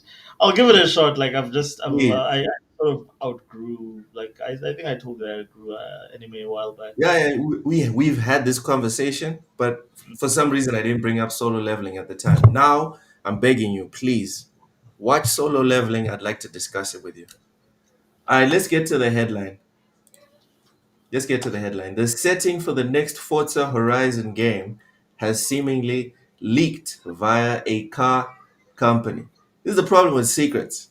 The more people know of your secret, the less it's a secret. Yeah. The now deleted post made by Cult and Classic. I have to be honest. I have to be honest. When I first read this, I was like, is Cult Classic Cage Those now are the getting like advanced information and leaks? What's happening? She is she's been on leveling. her grind, man. She's been on her grind. I respect her She's hustle. doing damage. I But wish I could do what she does and the ridiculous rate that she does it. it's madness. Yeah, no, It is madness. she deserves all the success that she gets. All of it. All of it. Yeah. Shout out to Cult Classic Cage. All right, the now deleted post made by Cult and Classic and an Australian car importer, not a YouTuber, shows a photographer taking pictures of a car and a caption that reads, quote, exciting news. We have Cody here from Forza Horizon Official shooting cars for the next installation in the series. As there are no late model K cars in America, he has flown out from the States to use our cars as the basis for their digital versions. We are Hmm. huge gamers here at Cult and Classic, and it is an honor to be supporting Forza and making K cars accessible virtually for people who can't have them IRL. If you buy a car they've scanned, we have a prize for you too. How good. And there's the post. Hmm. Cautious. What are your thoughts? What the hell? What just happened? This thing. Okay, hold on. Is Did that the somebody car? post it? Yeah, that's the car. Those are K cars. There's the post. Uh, Thoughts, Oshas, on potentially Forza Horizon 6 being in the land of the rising sun. that's exciting. Like, what's the last time? When's the last time we had a key? I'm not counting GT. I don't really count GT as a racing, a casual racing game or a accessible racing game. When's the last time we had like a mainstream racing game in Japan, like a Midnight Club or a Need for Speed? I I really think, miss. I think it was Carbon. I think Carbon was the last one, right? Carbon was the one, yes, with the Drift King type of Yeah, thing going exactly. on. Yeah. Yeah. So, That was yeah, the you're last one that I absolutely. can I remember. think you're probably right. Yeah, man. Like Japan is always an awesome setting for racing, car culture, and all that stuff. All that stuff comes from there anyway. So, happy with that. I hope. And again, knowing it's Forza 6, I mean, I think they'll crush it. I think they're definitely gonna crush it. It's Yeah, no, dude, it's like looking forward to it. Looking forward to it. Can you imagine the music, bro? Can you imagine the Yeah, I music, the didn't. That's the sound? thing I didn't like about the whole Mexican thing. Like the, I think the setting aside from What's like your the, problem with Mexican music? What's your problem? No, no, no, no, Ushers. We're about to cancel you right now. Say uh, this properly. uh, what did I say? Like first You of all, said, they did the whole thing of like Mexico is didn't they do that whole thing where it's like that that funny brown hue in the game um to say that it's Mexico, and then of course they did that whole sort of like I don't know, like that semi South American sounding music with the guitar, the what do you call it, the is it the mariachi guitar? what's the? I don't understand. What's your problem with the celebration of Mexican culture? I don't understand. I don't know. Give me Mexico that I've never seen in movies. Like, show me something about Mexico. Do something interesting about Mexico, So you're especially. like cozy. You're like cozy saying, "I'm I have no problem with Japan, but stop showing me samurai." Exactly. So stop the whole sort of like like subvert people's expectations in a positive way. Show them something that like even if like it was about Africa, like the worst thing that you could do is like for me, I would be really annoyed is if they put drums in there and all that bullshit in Safari, and I'm like, but like, come on, guys, this is a car game. Can you do What? something that's not Everyone knows. so Everyone knows. atypical? All Africa is pyramids, safari, and mosquitoes. Everyone Uh, knows this, Oshis. There's nothing else to this continent, yeah, bro. yeah. What I game? have a problem with that. I really want. I Okay, want to experience something. Like that a Japanese person would be excited to experience in a game like that. Like a Mexican person would be excited to show off, not so PR. the reason why I disagree with you about Forza Horizon 5 specifically is not because I'm Mexican or whatever, but I feel like that culture has not been explored enough, in my opinion, to the point where you can get nauseous of the cliches. At least I haven't Uh, gotten nauseous of the cliches. I haven't seen enough of Mexico to be like, I'm done with the mariachis. yeah, no, I understand where you're coming from with that. Yeah, it's I can, different I can. from the whole samurai thing, where it's like, yeah, yeah, we can look at like the last 2 years. You don't even have to go 20 years. The last 2 years, you've seen a whole bunch of animes, a whole bunch of movies, TV shows, video game. It's a lot of stuff set in Japan with Yeah, samurais in the last 2 years. But Shogun and all that shit. but Yeah, what about Mexico, Oshis? In the last 2 years, what have you yeah. seen from Mexico? I'm just saying. That's what I'm saying. Like I Um, think the level of fatigue is different for these two cultures. I suppose you're right, but like I mean, again, in my country they play a lot of Mexican uh, soap operas, so I've seen a lot of Mexican stuff. I think Listen. because Your exposure is I'm different, visiting. right? Yeah, well, like Listen, when I'm visiting, like family, like they always have like these Mexican soap operas. They they're the uh, best, right? Like, well, not the best. I would say the Brazilian soap opera. You know what? We're getting into it again. Let's leave that to the side. Reichi says Forza Horizon in Japan is happening because everyone wants to make Japan stuff since Ghost of Tsushima. And Reichi, that is incorrect. Everyone has been making Japan stuff forever, bro. It's Japan. exactly It's Japan stuff gaming in and Japan. Norse mythology. Like we are But done. We can go 20 years with yeah, no more samurai stuff, no more Norse Viking stuff for the next 20 years, and we'll still have content. It'll be fine. I disagree with the Norse stuff. Like, how many things are Norse in gaming? You don't think we've got enough Norse stuff? Like, but like, give me examples of some Norse stuff in Jap. Like I don't think there's a lot of Norse stuff in. I can just think of Valhalla, and I can think of like The Witcher 3 that has some Norse based stuff. But like, I can't think of anything else.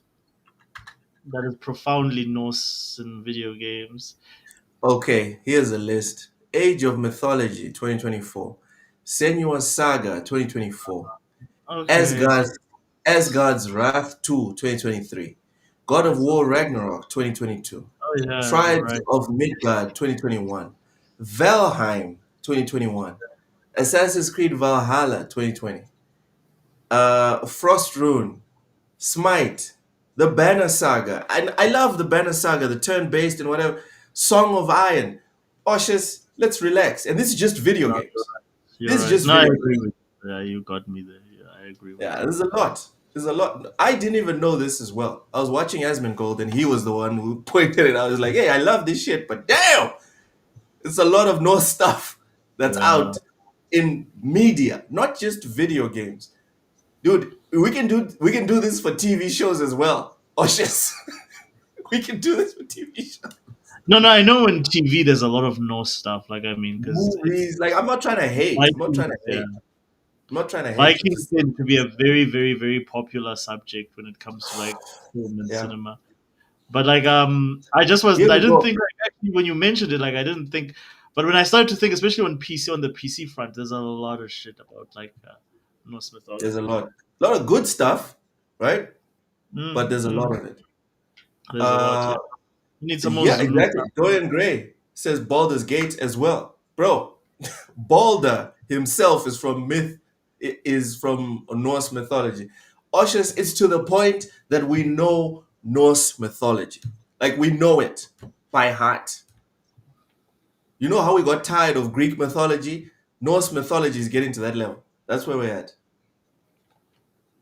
Richie is right. He says, I want Mesopotamian and Indian glazing now. You know what? I I would be down for like 10 or 15 years. Indian, like what does it mean Indian? Like what sort of Indian? Like Oh, Bollywood. like American Indian or just Oh, Indian from Bollywood. India? That's a good question. But I'm assuming actual India, like Krishna and all those other gods. I'm down for like the next 10, 15 years of not just glazing and DEI pushing, but like proper development of AAA games focused on Africa. And when I say Africa, I'm not talking about Egypt. We have more than one country on this continent. Please. Yeah, the problem is I'm that like down. Hollywood always hires the wrong people for those projects.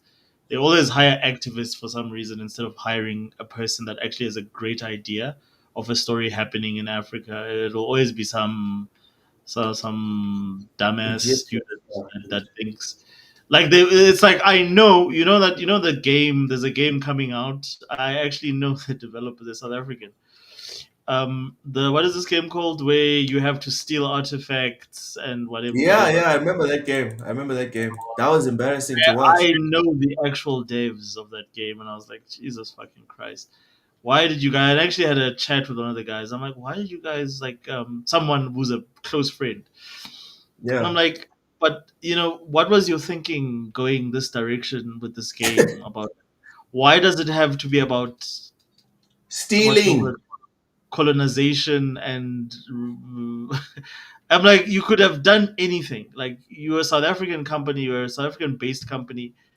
There's a million different directions you could have taken with this story, and you decided to go with the lowest common denominator, which is the same political bullshit of patronizing whatnot. Repatriating. Yeah, yeah, yeah, that thing there. I was like, come on, guys, let's be better. Let's be What did they smart. say, Oshus? Don't just give us the setup. What did they say? I don't know, like the person is not. She doesn't make the game, but her friend, like a very Hi, good friend. Wena Kuluma. What did they say? What did she say when you asked her that question? Don't just give us the setup and not follow through, motherfucker. So the whole thing, like what I gather, and it's very difficult to have these Not what conversations. you gather, sir. What that person said. Yeah, What did they say? but they thought it was a great idea. Like they very much of like they very much anti the. It's the same shit, man. The anti the patriarchy and colonization. I'm like, okay, I know where this is going. I'll just tiptoe out of this conversation because I don't think we're gonna get anywhere. Um, but basically, it's the same talking points. To be honest with you, it's the same thing of like, it's what it's the progressive thing to do. Is like because that was bad, that's the story that they want to tell. Is they want to tell a story where you're empowering yourself. I'm like, okay, if you think that's what you gather is African empowerment is going to steal things from museums, no, okay. And they thought the gameplay loop was good, and it's something different from no one is doing it. I'm like, well, actually, there's a couple of people doing that shit. Isn't that what Fair Games is about? Yeah. And they were like, oh yeah, okay. And I'm like, yeah, that's a bigger game from Sony, and you guys are doing the same thing just in an African setting, but your concept is very much an activist sort of approach. And how is that going to differentiate your game from? Because I don't know, I didn't think about that. I was like, okay, cool, interesting. But We I put tried to we sort of put like we put sidestep the years conversation. we put years of our lives into this. We put our money into this, but we didn't really think about this. Okay, okay, okay. Reezy, welcome in. No, Oshus has been pretty base today. He hasn't hated on Xbox Uh, unnecessarily. He hasn't gone off on tangents unnecessarily. Oshus is doing good today. Speaking of the patriarchy, Oshus, that you were mentioning just now, Alyssa Mercante put out a tweet today. mm-hmm. I don't know if you saw it. Nah, dude, like she blocked me. Yeah, but okay. Anyways, here's what She she blocked said. me. What can I do? Hold on, let me see if I'm blocked because I've responded to her a couple of times. Oh, I'm not blocked. Okay, cool. Uh, this is a hell of a take, guys. This is a hell of a take. Like, this puts Reforge Gaming to shame, in my opinion. Yeah. She said, the proliferation of Souls likes can be directly correlated to an increase in right wing ideologies in nerd subculture. Don't Oh, at me. You heard that right, fellas. Playing Souls likes makes you right wing. That's that's where we're at. That's where we're at. She continues. Anyone saying what about COD isn't realizing that video games fractured into two dominant male groups.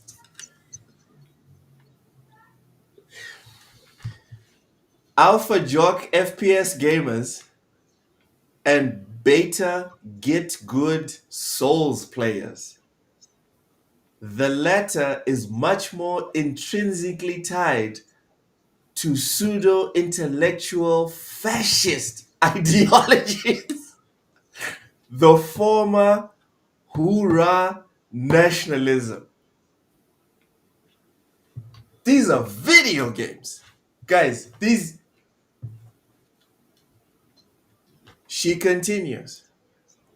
I'm not even touching the weeb gotcha shit. I admittedly avoid it and don't know too much about it, but would def entertain some convos. And here comes the coup de grace, her piece de resistance. After saying all of that, yeah. I like Elden Ring and FPS games, guys. But the Mm-hmm. last year plus of game trailers at major events has been Souls likes and gotcha shit, and it's telling.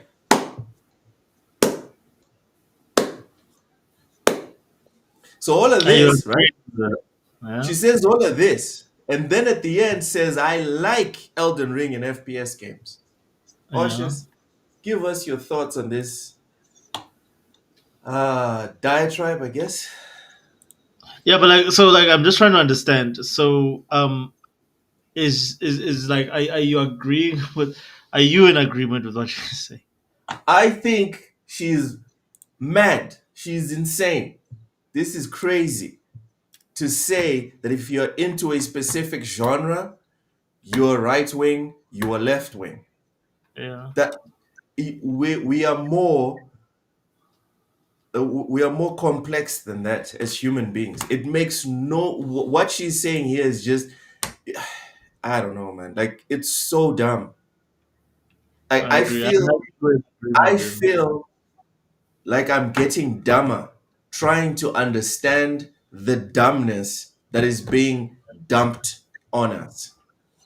No, no, I think we're in agreement then. Because again, like for me, I don't understand like these guys, and unfortunately, actually, like I think we sort of a lot of the conversation has moved away from that. Nobody really is that fixated with that part of the conversation in gaming anymore, which is her where she comes from and what she sort of like focuses on.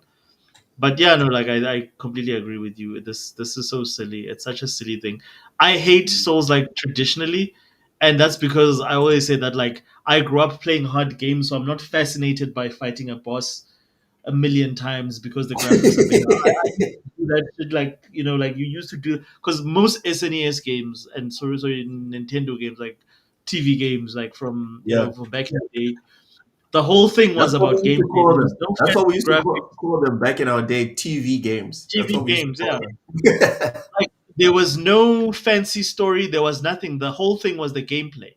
I remember I played Galaga up until level like 100, where you're fighting more or less the same sort of enemy, but it's just more difficult and whatever. And Yeah. I did that shit with what is it? Is it Ghouls and Goblins? What is that game called?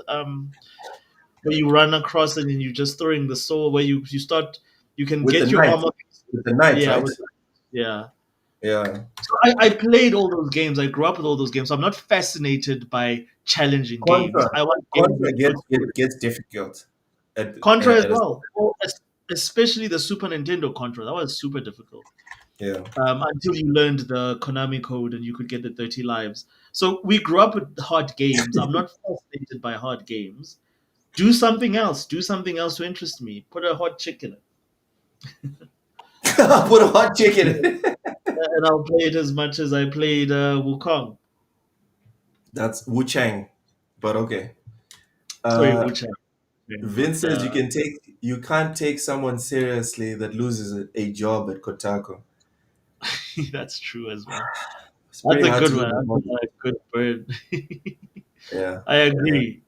Agreed.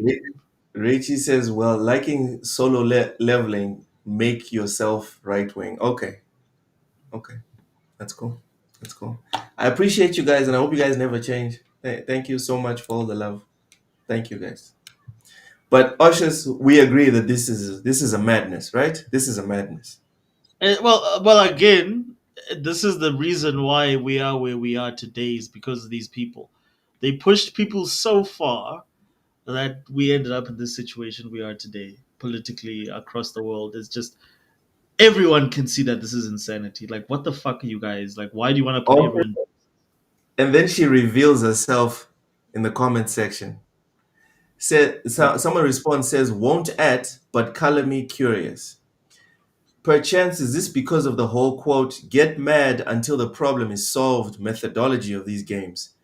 And she replies, I think it's that and a meritocracy thing. She does not like meritocracy. Cautious. For Yeah. me personally, I'm immediately like So what does distrustful. she reckon? What does she reckon is the best system to reward people for being good at shit? Make everything easy. Don't put barriers to separate the wheat from the chaff. Don't do that. Okay, no, I don't like. I don't. For me, whenever someone says that, I'm immediately like suspicious of you. If you don't believe in merit and structure and order, I'm already distrustful of you. Yeah, no, I agree. I agree. There's a lot to That's a distrust. problem. We can't all be the CEO. Someone needs to work the gate. Someone needs to wipe the floors. Someone needs to answer the phones at reception. Someone needs to do the IT. We can't all be the CEO. Otherwise, nothing works. I added Ty because he used to be a defender of Alyssa, so I was like, "Yo, bro, check your girl out, check her out." And I was surprised. I was actually planning on bringing this up to Ty when we were on the show, but I'm like I was shocked with this response. It's so measured and logical, you know. What There's did he no say? it's wild. He says, I would say correlation isn't causation. So right off rip disagrees with her. That Okay. was surprising. And then he goes on, gaming wise, Guna games might have a more direct role. Okay, obviously we know how he feels about Guna games. The And there's no left, such thing as Guna games. That's such a stupid label. There's just games, bro, and they're like the just sort of games. people. And people get aroused by all types of things. I'm I mean, telling why you. don't you call it a Guna game if people are turned on by the Bay like they were in Baldur's Gate 3? Like, really? Like, to me, it's such a stupid Dude, progressive term. you could say Metal Gear is a Guna game because there's lots of like girls that I've met in my life who are super attracted to Solid Snake. The voice and the combination of his face. Does that Um, make I would say that like most Metal Gear Solid games, and that they fall directly into that category of being Guna games, because there's always you some. think Solid Snake is a Guna character? No, not Solid Snake. I mean, like Vamp is a Guna character for whoever's into that. That's not the point. Raiden. Exactly. It That's my actually point. tells. It actually like I sort of know what what your boy is into. I know who My you point. are. Your Who- boy Kojima. So I mean, Stop it. between Vamp and between what's his name, Raiden, like your boy's got a Oh my god. All your right, boy is let's continue to tie his point. Stop slandering Kojima. Stop it. he's The got a left type. hates, the left hates sexualization. So these people became right wingers as they were the advocates of free speech and anti wokeism. This this is some of the most like prescient and mature writing I've ever heard in my life from Mm, Taye specifically. It reminds me of that Joe Rogan thing where he's like, no, I am left wing. It's just that you guys went so far to the left that I'm now right wing as far as you guys are concerned. And yeah, this is one of the good examples. They hate sexualization so much that anyone that likes sexualization is automatically a right wing. Like, this is why I keep saying, guys, any form of extreme thought, anything that is pushed to the extreme, whether it's gym culture, whether it's reading, you can find the most positive thing in your life or the most positive activity you can think of. Push that yeah, to the extreme and it'll become a bad thing. Here's a good example. Hating sex over sexualization is a good thing. Hating bad things is a good thing. But saying that anyone that even drifts into one of the things that you don't like is now Satan embodied. You've now lost the plot. You are so lost, it's not even funny. I Moving on, it agree. says, but the same way the left. Wait, did you say you disagree? Okay, I'm interested. No, I said I agree. Oh, okay. I thought I heard you say you disagree. Okay. No, no, Uh, no. but the but the same way the left became a catch-all, the right is becoming like that. What does a Christian right winger who hates sexualization have in common with a guna on their side? Absolutely nothing, except for one thing. So, not absolutely nothing. There's one thing they have in common, which Yeah, is they still believe in freedom of self determination. Right now, it seems like on the right, it's like people can disagree and criticize each other and it's not the end of the world. You are not, the filth of the planet. You're just someone I disagree with. That's how it seems on the right now. Whereas on the other side, it feels like, yo, if you don't agree with every motherfucking thing I believe in, we can't even be friends. That's how it Yeah. seems. So I was very impressed with Ty's take. What are your thoughts on what I think and what Ty responded there, Oshis? I agree with a lot of this stuff, but I just think that like when you start to conflate the two, it just becomes pointless. Like, there's extremes on like all these sides. Like there's people that just take the shit to the extreme, and for the longest time people were sort of aligned together because of the fact that their beliefs sort of overlapped. But I'm glad we got to a point where even amongst the conservatives, nobody's a Puritan. Like, people like Melanie Mack, no one is into that shit Oh of like yeah, just yeah. hating on people because of like whether or not a person shows too much cleavage or bullshit like that. They Same with the Puritanism on the right, on the left, where you have people like her who think that anyone that doesn't comply to whatever her ideology is, is the enemy. Like, that's such stupid, silly thinking. Like, no one cares about the shit that you care about.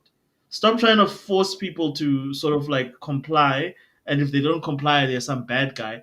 We all disagree and agree on certain things. Let's debate, let's talk about it, hear what the other person has to say, and then let's keep it moving. Like, but like where I sort of disagree with him is where he makes it sort of like this is a characteristic of very specific individuals with it. No, like this whole thing, the only reason we are where we are is because we gave the wrong people almost like a platform to sort of like make the most noise. And I think in between, everyone is rational, everybody's reasonable. There are no gooners, there are no whatever. It's just you have gamers who like to play games and don't want any of this shit as part of this. They don't care about whether you want Jesus in your games or not. They don't care whether you want to be feminist in your game. They just want to play good games. Can we get back to that? And like all this other shit is just noise. It's just bullshit. We just want to play good games. And some of us like games with sexy characters. Some people, not every game has to have sexy characters. I'm in complete agreement with that. Make games according to the audience that you're trying to sell them to. The reason we got to where we are is because of the fact that corporates insisted on trying to put everyone in the same basket because it's easier to sell a game that way if you're selling it to everyone. The problem Yeah, is not everybody likes the same shit. we are very different. We are very different. Fuzzy says, I would argue that 98% of people are for free speech. The left just fucked up by letting this be a right wing talking point. They didn't let it be a right wing talking point. They literally made it a right wing talking point because they Yeah. said, thou shalt not speak. And the right wing said, speak. They gave it. They, that was the biggest open goal that has ever been delivered. Yep, I agree. And it was scary to see. I was like, wow, wow, this is not this is not the America that I grew up with. Of Yep, like, dude, remember we ushers, we grew up in the same schools, dude. We used to yep, fantasize about going to the States because there we can say whatever we want to say. yep. And we can't do it down here. And to see it happen live in real time in our faces, them becoming the thing that we used to complain about, is like, wow, that's And crazy, bro. So yeah, unfortunately they did it. They did it themselves. Vince says they self-installed. We didn't step in shit, but we basically did. Dorian Gray says, "I'm sorry if it seems like a relic of the past, but I'm a man and I like women." Oh shit! All right, Dorian. yeah, Okay. that's true. I agree with that. Like like that has not changed. Like how people, it's like this whole thing of like all of a sudden we're supposed to pretend that attractive people are not attractive anymore to be politically And correct. yeah, To me, that was yeah. the And dumbest thing ever. no, Like, not just that, Usher, it's not just that attractive people are not attractive anymore. That people like looking at attractive people, and Exactly. they don't like looking at unattractive people. We're not gonna pretend this now. Yeah, we now have to pretend that everyone is equally attractive, which is bullshit. Like there's this is like us, all of us, saying, well, we're all gonna pretend that six we're 6'9", or we're 7'1", and we can all dunk. You can Yeah, pretend all you like. Bottom line is when you get onto that freaking pitch, you're not gonna be able to dunk, bro. Attractive people sell shit. Stop. You can shave your head as many times as you want, but when you had long hair and you looked feminine, people cared. Now less people care. Sorry, Melissa, because okay. it is what it is, right? Except for those guys like the male feminists, which yeah, We all it's a know why they're male feminists. We all know this. yeah We all know why. we do. We're not gonna Yeah. say it because you know what? You don't hate the player. You hate the game. All right. Yep. And We're that's not gonna exactly say what it it. is. Let the That's players exactly. play, but we know what's up. We're We not know gonna what's hate up. on Anderson. No, we're He's not what gonna would you do say? that. Let them do what they need to do. Hold on. Actually, someone made a response. I wanted to watch the video with you. Hold on, let me. All right, here we go. Here we go. This is Potato Jocelyn. Says, "Hey, I had thoughts about that tweet from Mercante and how it intersects with confirmation bias. So have a listen. Let's see. Let's listen." All right, I saw another tweet, so I wanted to talk about something. Let's talk about confirmation bias. So this is from Alyssa Mercante, formerly of Kotaku, which is like a video game website. The proliferation of Souls-likes can be directly correlated to an increase in right-wing ideologies and nerd subculture. Don't at me. The only background you really need to know is that Souls-likes are a subgenre of the action RPG genre in video games. The term came from one company specifically named From Software, who created a game called Demon Souls in 2009. Then they made the Dark Souls trilogy, Bloodborne, most famously recently Elden Ring, that Mhm. kind of follow a similar style. And so other companies have seen the popularity of these games and started making their own, including games like Thymesia, Steel Rising, and the most famous non-From Software Souls-like is Lies of P, an action RPG based on the story of Pinocchio. No, I'm not making that up. So Mercante asserts that the rise of these Souls-like games is because of right-wing ideologies, and I saw people in the replies that if they were agreeing with her, they tended to focus on the fans of Souls-likes, Okay. and that's what kind of led me to this topic.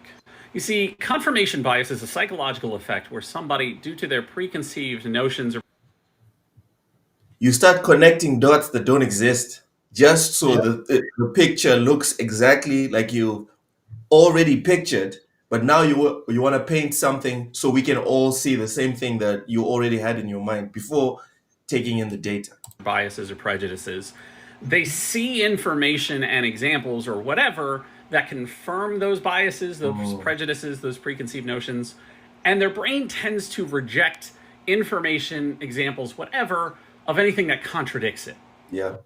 I tried to look up data on like right-wing ideologies and souls likes and right-wing ideologies in terms of like the rise of popularity or whatever, and I didn't find anything. So my guess is Mercante tweeted it based on perception, and a lot of people in the responses, again the ones that were agreeing her, they had this notion of what a fan of souls likes was. Mm. There's something of a stereotype in gamer circles of like a toxic From Software fan who like the go-to phrase is get good, like And I have to say, Oshus, I Yeah. was one of those people. I believed that's what the Souls like community was like.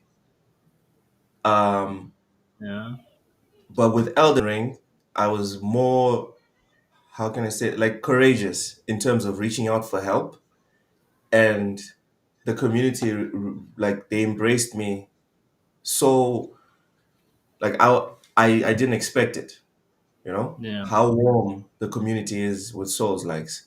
So I I don't think he's reaching here because even I was one of the people that looked at communities in the Souls like genre to be like, ah, these sweats that just tell people to get good. But it's Yeah. just a joke. Well, that's because you heard Paul Tassi say that in one of his many articles or whoever in the media, sort of paint like gamers Yeah. as a said type of people. But the bottom line is, and it goes back to what I said before, Luke, is the fact that like most people who are normal people.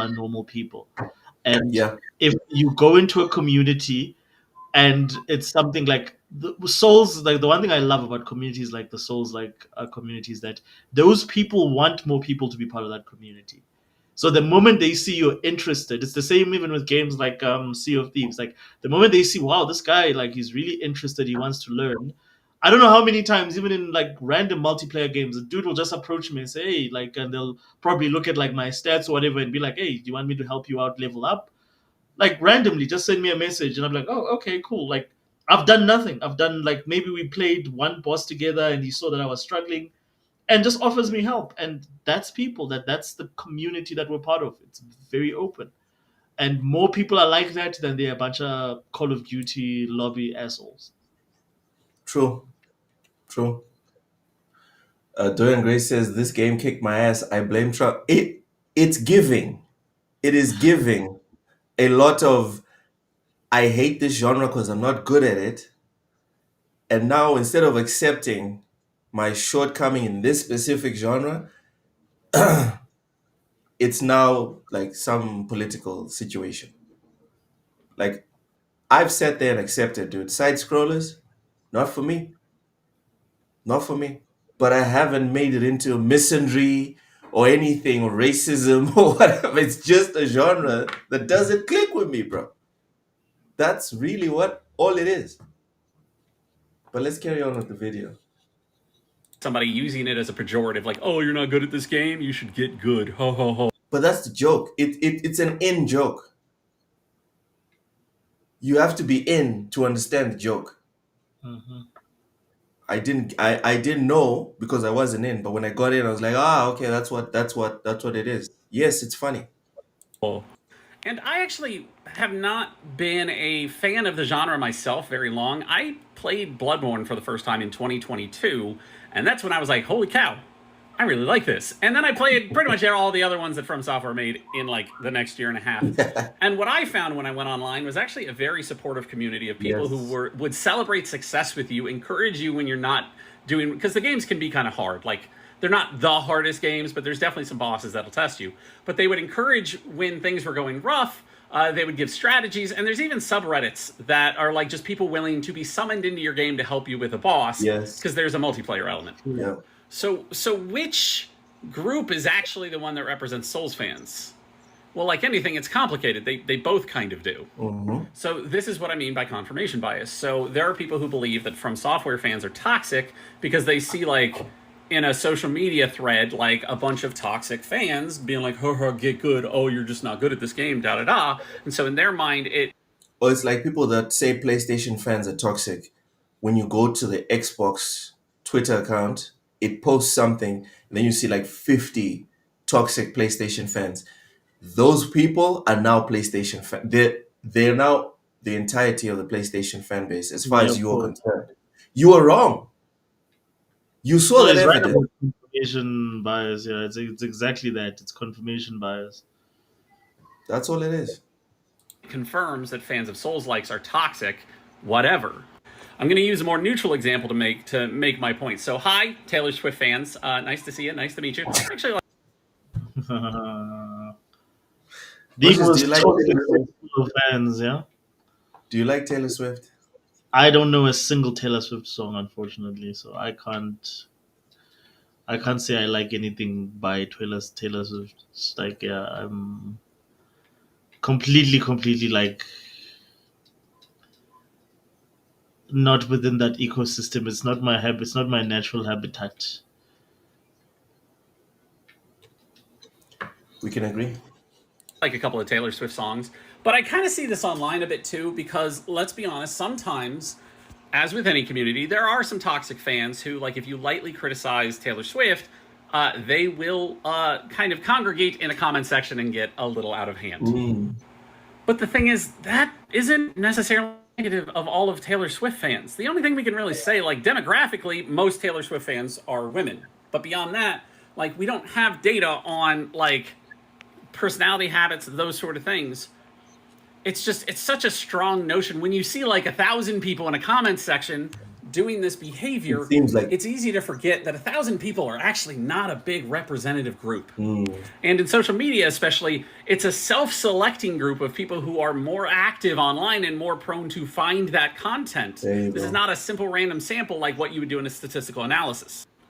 Let's talk about one of the more serious examples of confirmation bias. If you've ever seen someone share a video in a racist way of, like, say, a specific racial group, and it's individuals acting poorly, and they maybe put on a caption like, "Oh, see, this proves it," that's confirmation bias. Yeah. That is that person sharing that example because to them it Yes. confirms their preconceived prejudices about these people, Yes. because they refuse to take in other information that contradicts it. To them, this is the indication, this is the truth. This is the And truth. so rather than challenge their biases, they look for examples that to them just solidify their point of view. Yeah. So the same psychological effect that racists basically just have internalized and just run with is actually at work in pretty much all of us.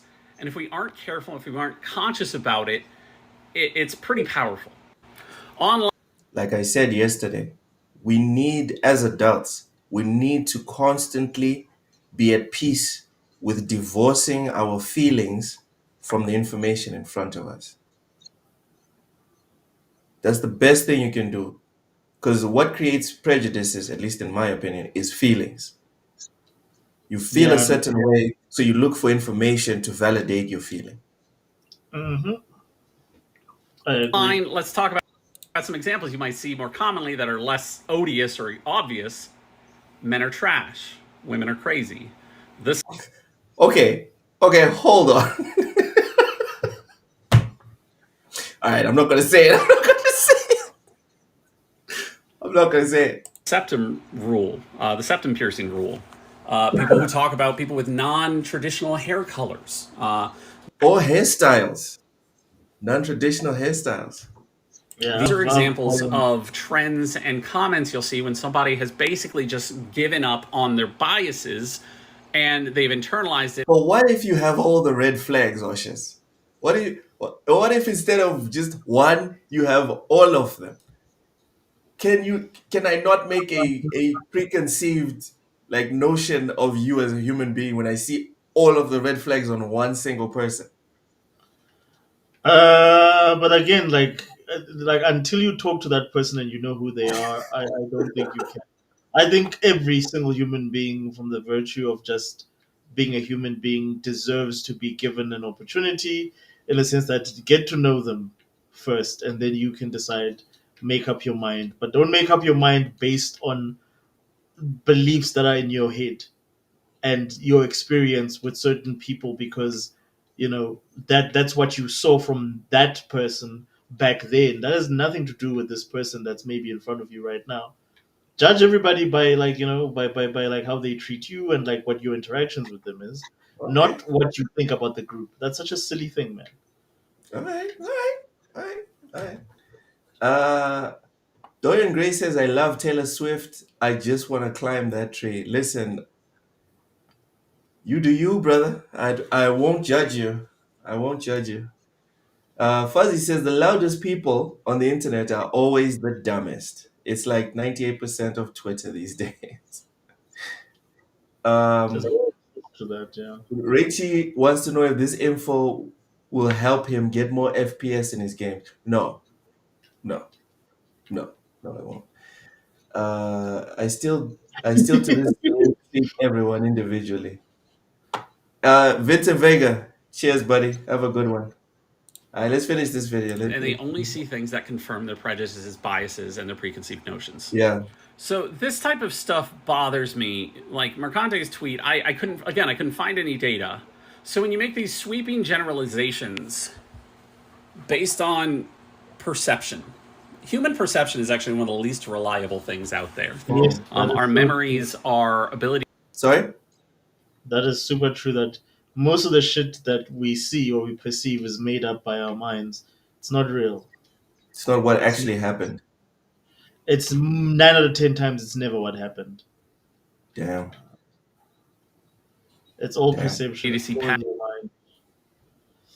There's I'll patterns is share actually I'll share something with you. Remind me. I'll share a meme with you.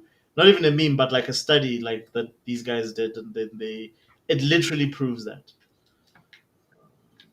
Okay. Roger that.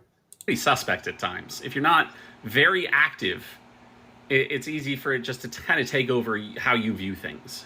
So, like with Souls fans, for instance, you can't look at a group of people without data and then just make a sweeping generalization and say this is getting more popular because of this. Because she would go on to talk about like fascist ideologies and gamers and stuff. The reality is, Souls games are getting more common because they're selling. Elden Ring Yes. sold 30 million copies. That's The all Dark it Souls is. trilogy collectively has sold like over 27 million. Bloodborne sold almost 8. Like these are games that are selling well, so other companies and developers that enjoy these games are then making It's like saying microtransactions are fascist.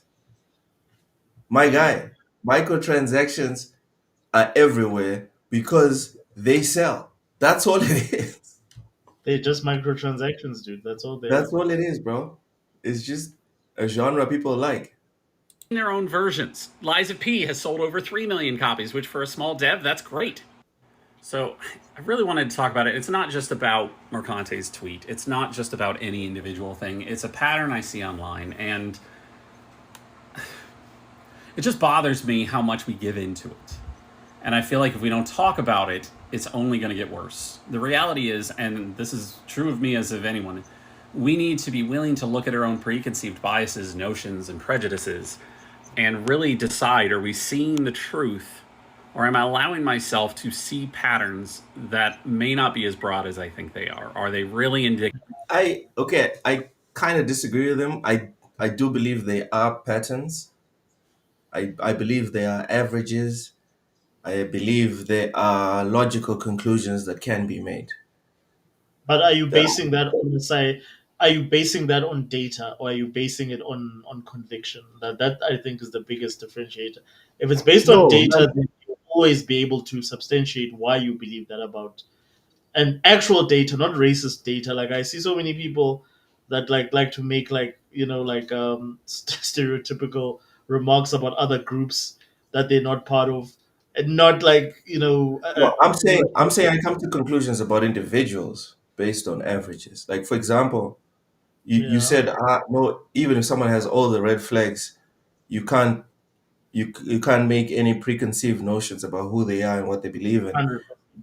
I think when you open a Twitter account, for example, and they're let's say someone's having a go at you on Twitter, you look at their profile, they have a combination of flags right next to their profile name.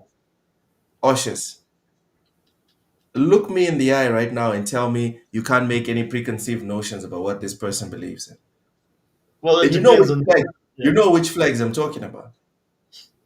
yeah, no, no, I know exactly what you're talking about. But like You again, you, you applying can data make in you those can situations. make a preconceived notion based off of what people display before them or on, especially if you in this context of Twitter, when people take it so seriously to the point where they put it right next to their username permanently.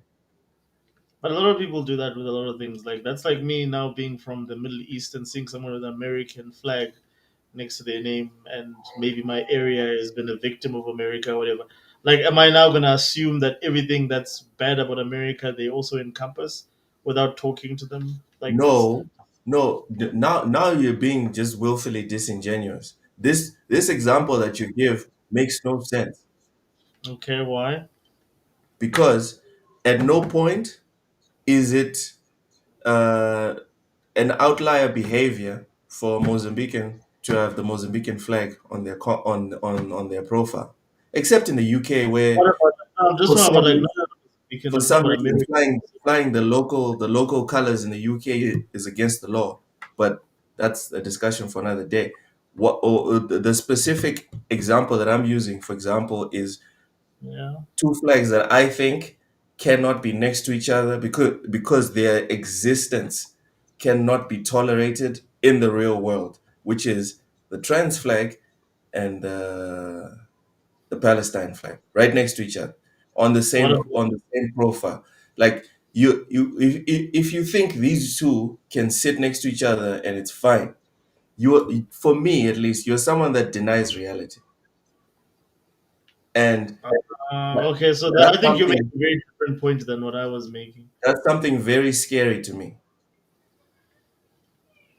Yeah, no, I don't think we're making the same point. I think you're making a very, Okay. very different point to me, like in So terms of what I'm saying is that, for yeah. example, if you see a profile with a combination of those two next to each other, I don't even if that person is trolling you or saying anything That sounds like a disparaging to troll you. because no one ever have those two flags together. Like I've never seen that. Sorry. I've never seen that before. Okay. I'll hook you up. I'll hook you up. Indicative of Yeah, no, what like to me that's silly. that That doesn't make any sense because those are, I mean, Yes, those are Osha, two contradictory whatchamacallit, ideologies. you perceive reality as it is, Osha. Yeah.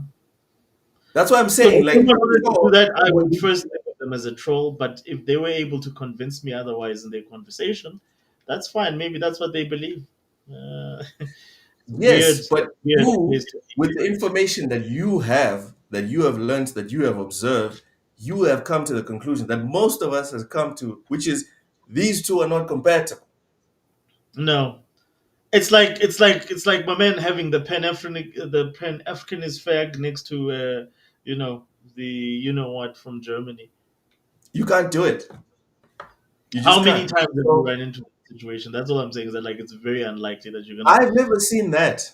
But the example I'm giving you right now, Oshes, like I'm not Mm. gonna do it now here on the pod, but as soon as I leave, or maybe tomorrow, I'll find some time. I'll send you like 5 or 6 profiles. There's many of them. You look and you're like, wow, for real. You actually think this. And the person's like, yeah, standing on business. All right, okay. But let's finish this video. group of Okay. people who are lumped together in this case just because they like a video game? Am I really understanding what I'm seeing? And a lot of this is partially because I feel that people deserve better. I feel like our dialogue deserves better. Okay, so that was his take. Mm. Um, I think we can agree with most of what he said, correct? No, yeah, I definitely agree with a lot of what he said. Yeah. He brings a lot of common sense to the discussion, and I think it's important to, although we sit here and we criticize and whatever, we have to remember to be specific about our judgments. We Yeah, sweeping statements are not good for anyone, whether it's about gamers, whether it's about, well, you can do it for companies because they're not human beings, but as soon as you put human beings into it, you can't make sweeping statements. You're gonna get hurt, or you're gonna hurt someone. I agree. Rachel says, Agree. I'm not a hater. I don't hate anybody because of what they're like. That's not kind or Christian. I hate people because of the way they. Oh, that's the Red Dead Redemption. Okay, I didn't finish Red Dead Redemption 2. Interesting. Fuzzy says the flag. Okay, I think it was a painter. I personally do not like how activists have co-opted when a lot of them are. Oh, yeah. It it's an interesting situation, Dorian Gray. It's an interesting situation. But, okay, Richie says Shimura Danzo said, I agree with all you are saying. The whole village should be united like a big family. Expect the Uchiha. Fuck the Uchiha. Cautious. Yeah, Uh, today was a bit of a short show.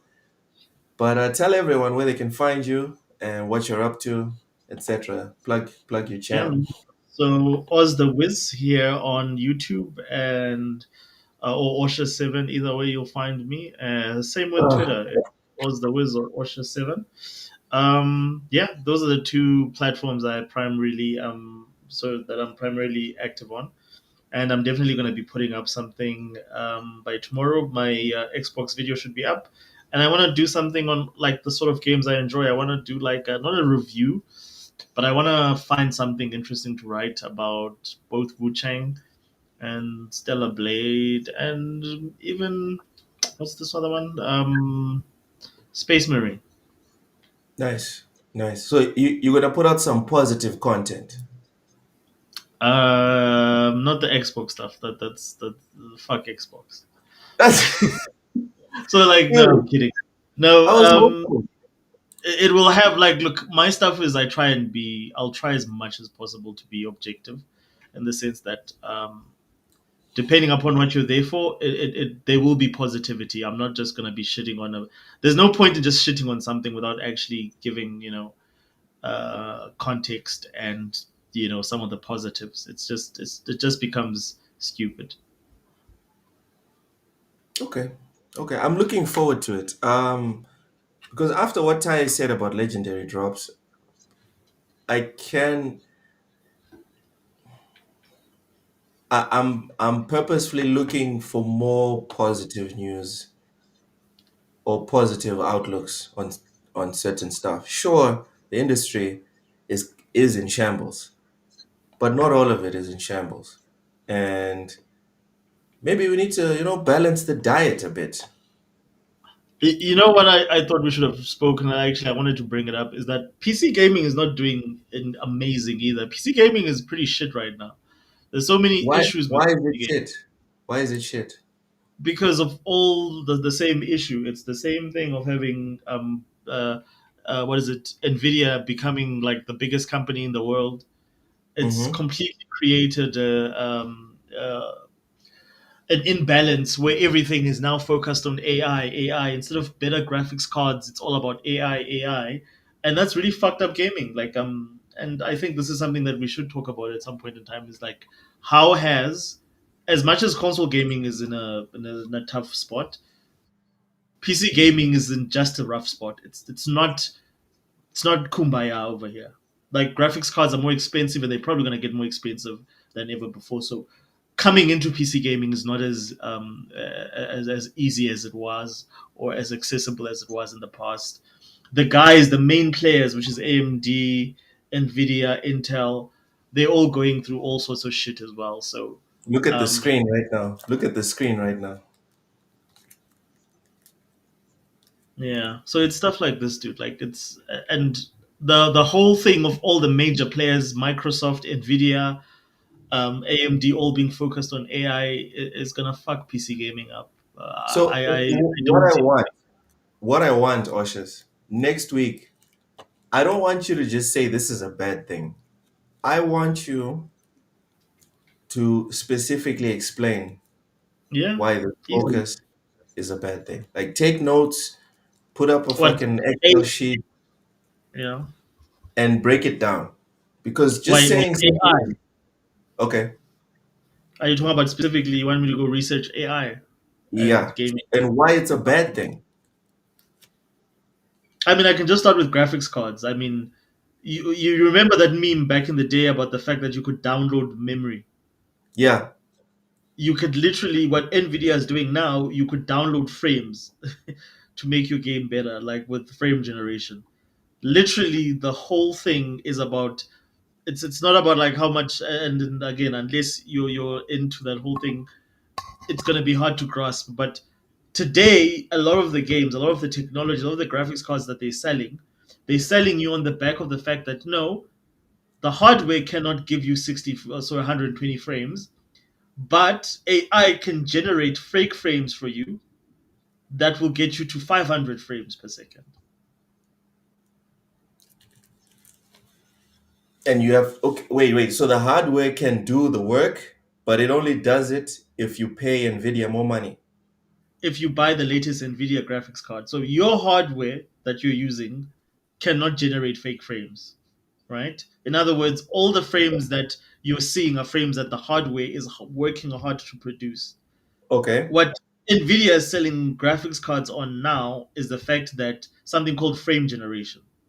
So Okay. whereas a game, let's say, could only give you 42 frames per second, Nvidia is saying no. With our AI technology, it will create extra frames or fake frames that will take your frame rate from 42 frames per second to 140 to 200 frames per second. Okay.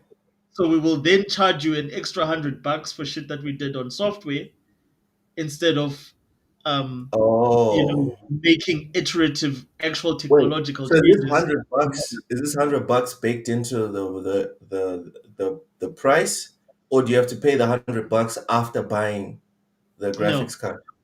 So basically, very simple. So before you bought a graphics card, let's say the graphics card was $350, right? Yeah. You bought the graphics card and everything that it could do. I mean, you had DLSS, which just gives you, like it will reduce certain workloads, like the upscaling of resolutions and stuff like that. So Okay. Nvidia took it even further and said, instead of just upscaling resolutions to sort of save system resources, we are now saying that we're not going to improve our technology in terms of the hardware we're making drastically, but Uh-huh. because of all the AI advances we've made, we can do a lot of stuff using software instead of hardware. So basically, what you're paying us, so we're still charging you for a brand new card. We're still charging you 350, but the technology in the card is not worth 350. But we're giving you software that's going to be able to do what the 350 card could do. I don't know if I'm Okay. making sense.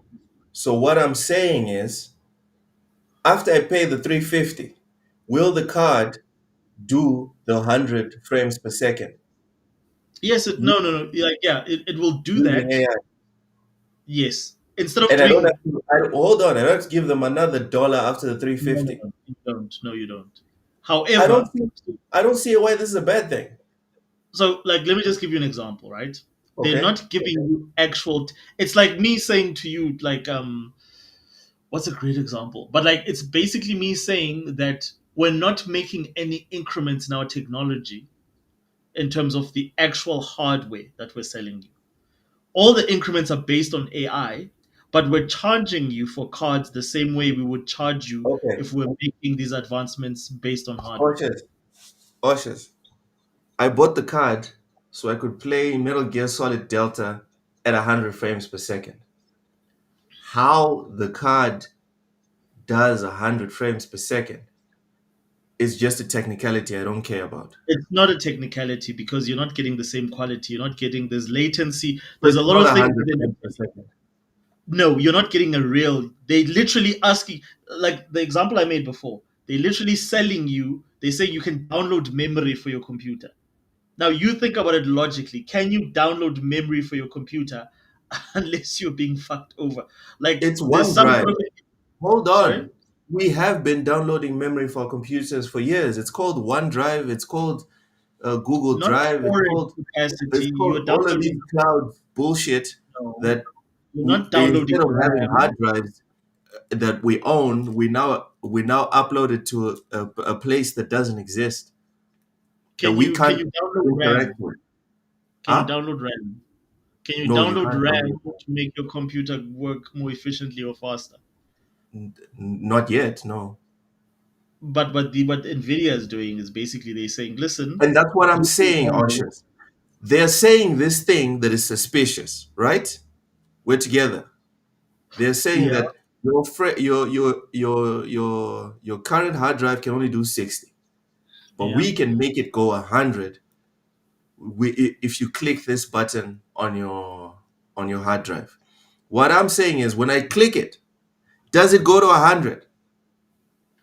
N- It it looks like it goes to 100. However, you're not getting. It's the same thing of me saying that like it tastes like milk, but it's not really milk. It looks Okay. like it's going to 100, but there's a lot of things like, for instance, latency. Like the latency, When I put up that frame counter thing on my monitor, will it yeah, say 100? it'll say 100, but your screen will be moving at like 3 frames per second. It, You're so not it gonna get won't be. 100 frames. The only way you can generate 100 frames is through 100 frames. You can't fake that. But what they're doing is that they're using these fake frames to sort of promote you or sell you on a card. So why is there not like class action? Because what you're saying is Nvidia is selling people they're selling people something that doesn't do what it says on the box. Exactly. And They that misleading a lot. I'll usually, send you the links. I'll usually send you the was video. a class action Yeah. lawsuit. That's fraud. So No, my question is, if but they that's tell you. if Nvidia is lying to people, where's the class action lawsuit? Okay, no, I'll send you video. Like otherwise, we'll be here for an hour. I'll send you All right. videos with people that explain this thing much better than me. But bottom line is that we've gotten to a point where, if you look at like the latest graphics cards released, which is the 40 and the 50 series, those are some of the worst graphics card that Nvidia has ever released. They're making less graphical. They're spending less money on the actual hardware, giving you better hardware, and they're just using software, which is AI, to sort of say, well, we've improved on the performance. But it's not. There's two things that they talk about in gaming. They talk about rasterized performance, and then they talk about what's the other one? It's rasterized performance and ray tracing performance. None of what they're offering you improves any of those things. It doesn't make any of those things better. What it does, I'll Okay, send what you. it does? No, what it does is that it gives you the illusion that you are getting a better experience. But the more you play the games, especially if you do use frame generation, the more you play the games, you start to realize that there's way more latency. There's ghosting, there's shadowing. It's a lot of these things that come with software optimization versus hardware. But I'll send you the videos. Yeah, send me the stuff because now I want to know why there's no class action lawsuit. It's Uh, not illegal what they're doing, but they're not giving you better products. what you're describing is illegal, Oshis. No, like they're not you still buy. They're telling you that they'll put like a what is it, a disclaimer at the bottom that this improvement that you're getting from the previous card to this is not done via hardware, it's done via software. Okay. Okay. You know what? Just send me the videos and we'll I'll take a send you look. the video. Lauren Gray says there's a limit to raw compute. A Yeah. 5090 600 watts, they have hit the limit. It's called Moore's law. Moore's law. Yeah, Hold it on, let means me. that the diminishing returns.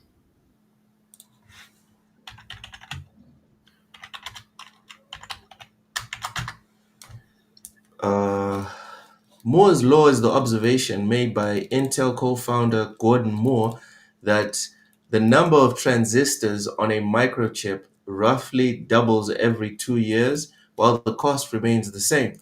This exponential growth has driven technological advancement by allowing for smaller, more powerful, and more affordable computers and electronics since its 1965 prediction, though it's now facing fundamental limits due to atomic level constraints. That did not that did not help. No, don't worry about it. I'll send you the videos from the Yeah, guys send that it. Send it. like I like yeah, this there's a lot. example from Dorian Gray, and this is why I was kind of pressing you earlier on. He says if I put nitrous in a car and push the button, it's not gas pushing the car to 300 miles per hour.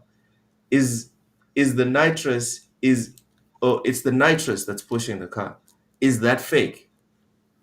And that's my question. It's like, okay, Okay, and then sure. like then the things I'll ask, but the thing I'll ask like Dorian Gray is that like if you think about like the fact that like well you have to use nitrous to get your car to go faster. So is it would you then want the guys that make your Toyota to put nitrous there instead of improving the engine so it can go faster? And why is it that no one has said okay cool if you want to make cars go faster let's just put nitrous in there instead of just increasing like the performance capacity of the engines or of how we make the cars?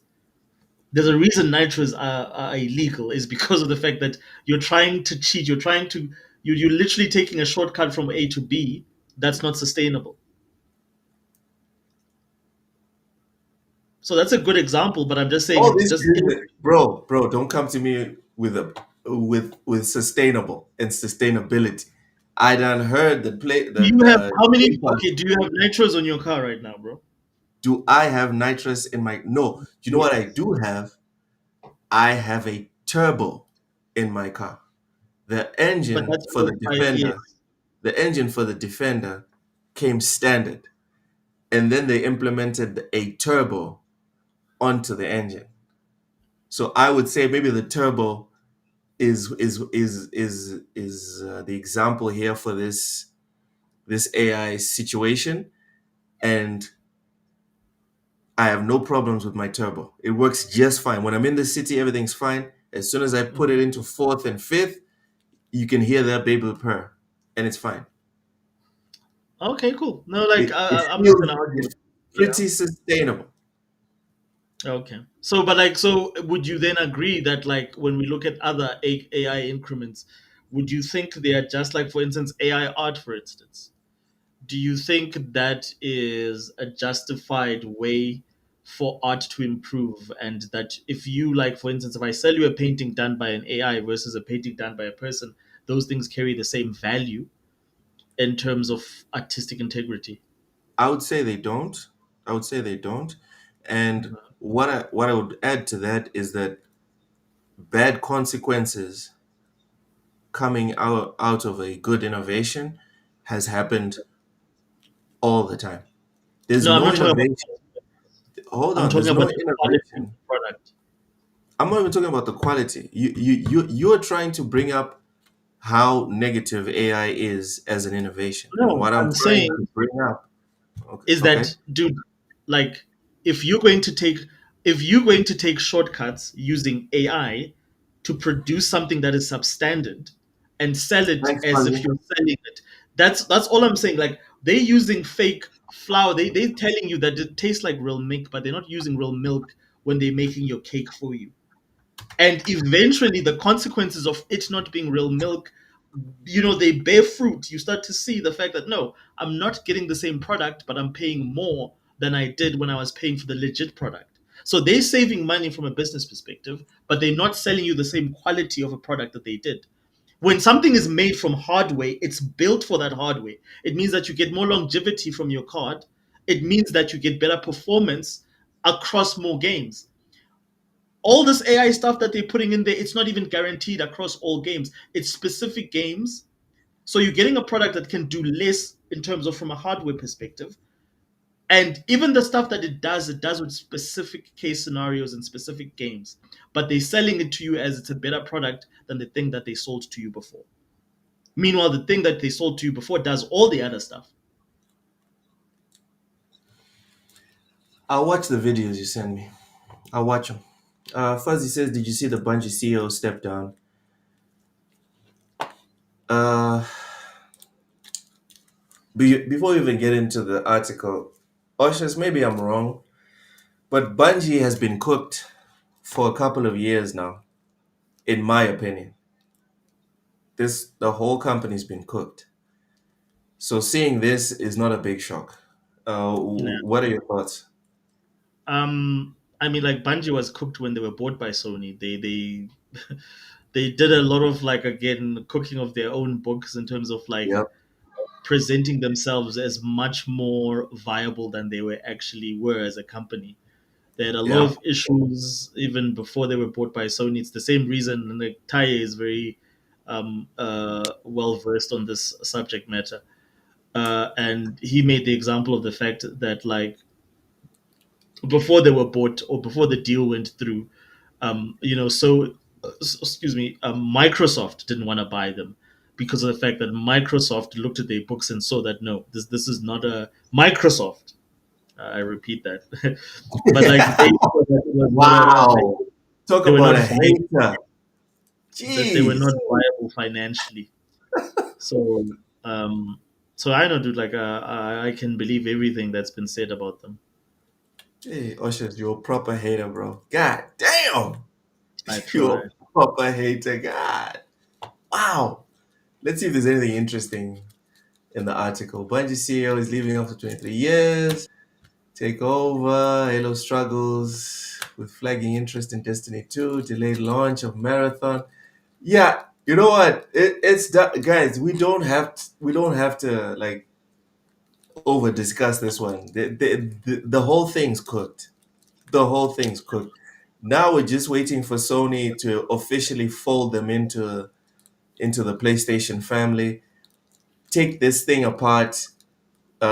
Evaluate the developers to see who they want to transfer to other projects, and just shut the whole thing down. It's done. It's Yeah. over. We are done. We are cooked. It is what it is. Anyways, thank you guys so much for watching. We really do appreciate your continued support. Make sure you guys are smashing the like button on your way out. And if your energy levels are dropping, we've got something to resurrect you. It's called Pogger's Energy. And yes, the sour green apple flavor hits so good. It's essentially foreplay for your taste buds. I'm talking clean, caffeine, zero sugar, and enough B vitamins to make your reflexes faster than your ex moving on. And if you go too hard, happens to the best of us, grab Pogger's Hydration, full of electrolytes and minerals with that aftertaste of natural flavors. They've even got the sexy little white shaker bundle with energy and hydration packs. It's $69, and no, as everyone already knows, it's not a coincidence. Whether you're fragging enemies or flirting with disaster or on stream, Poggers has your back and your stamina. So stop drinking sad gamer juice and level up your liquid game. Head to poggers.shop, grab your bundle, and tell them TSWS Gaming sent you. Stay hydrated, stay hard, and stay focused. Thank you so much for watching, everyone. We'll see you tomorrow for bull sitting on TSWS. Bye bye.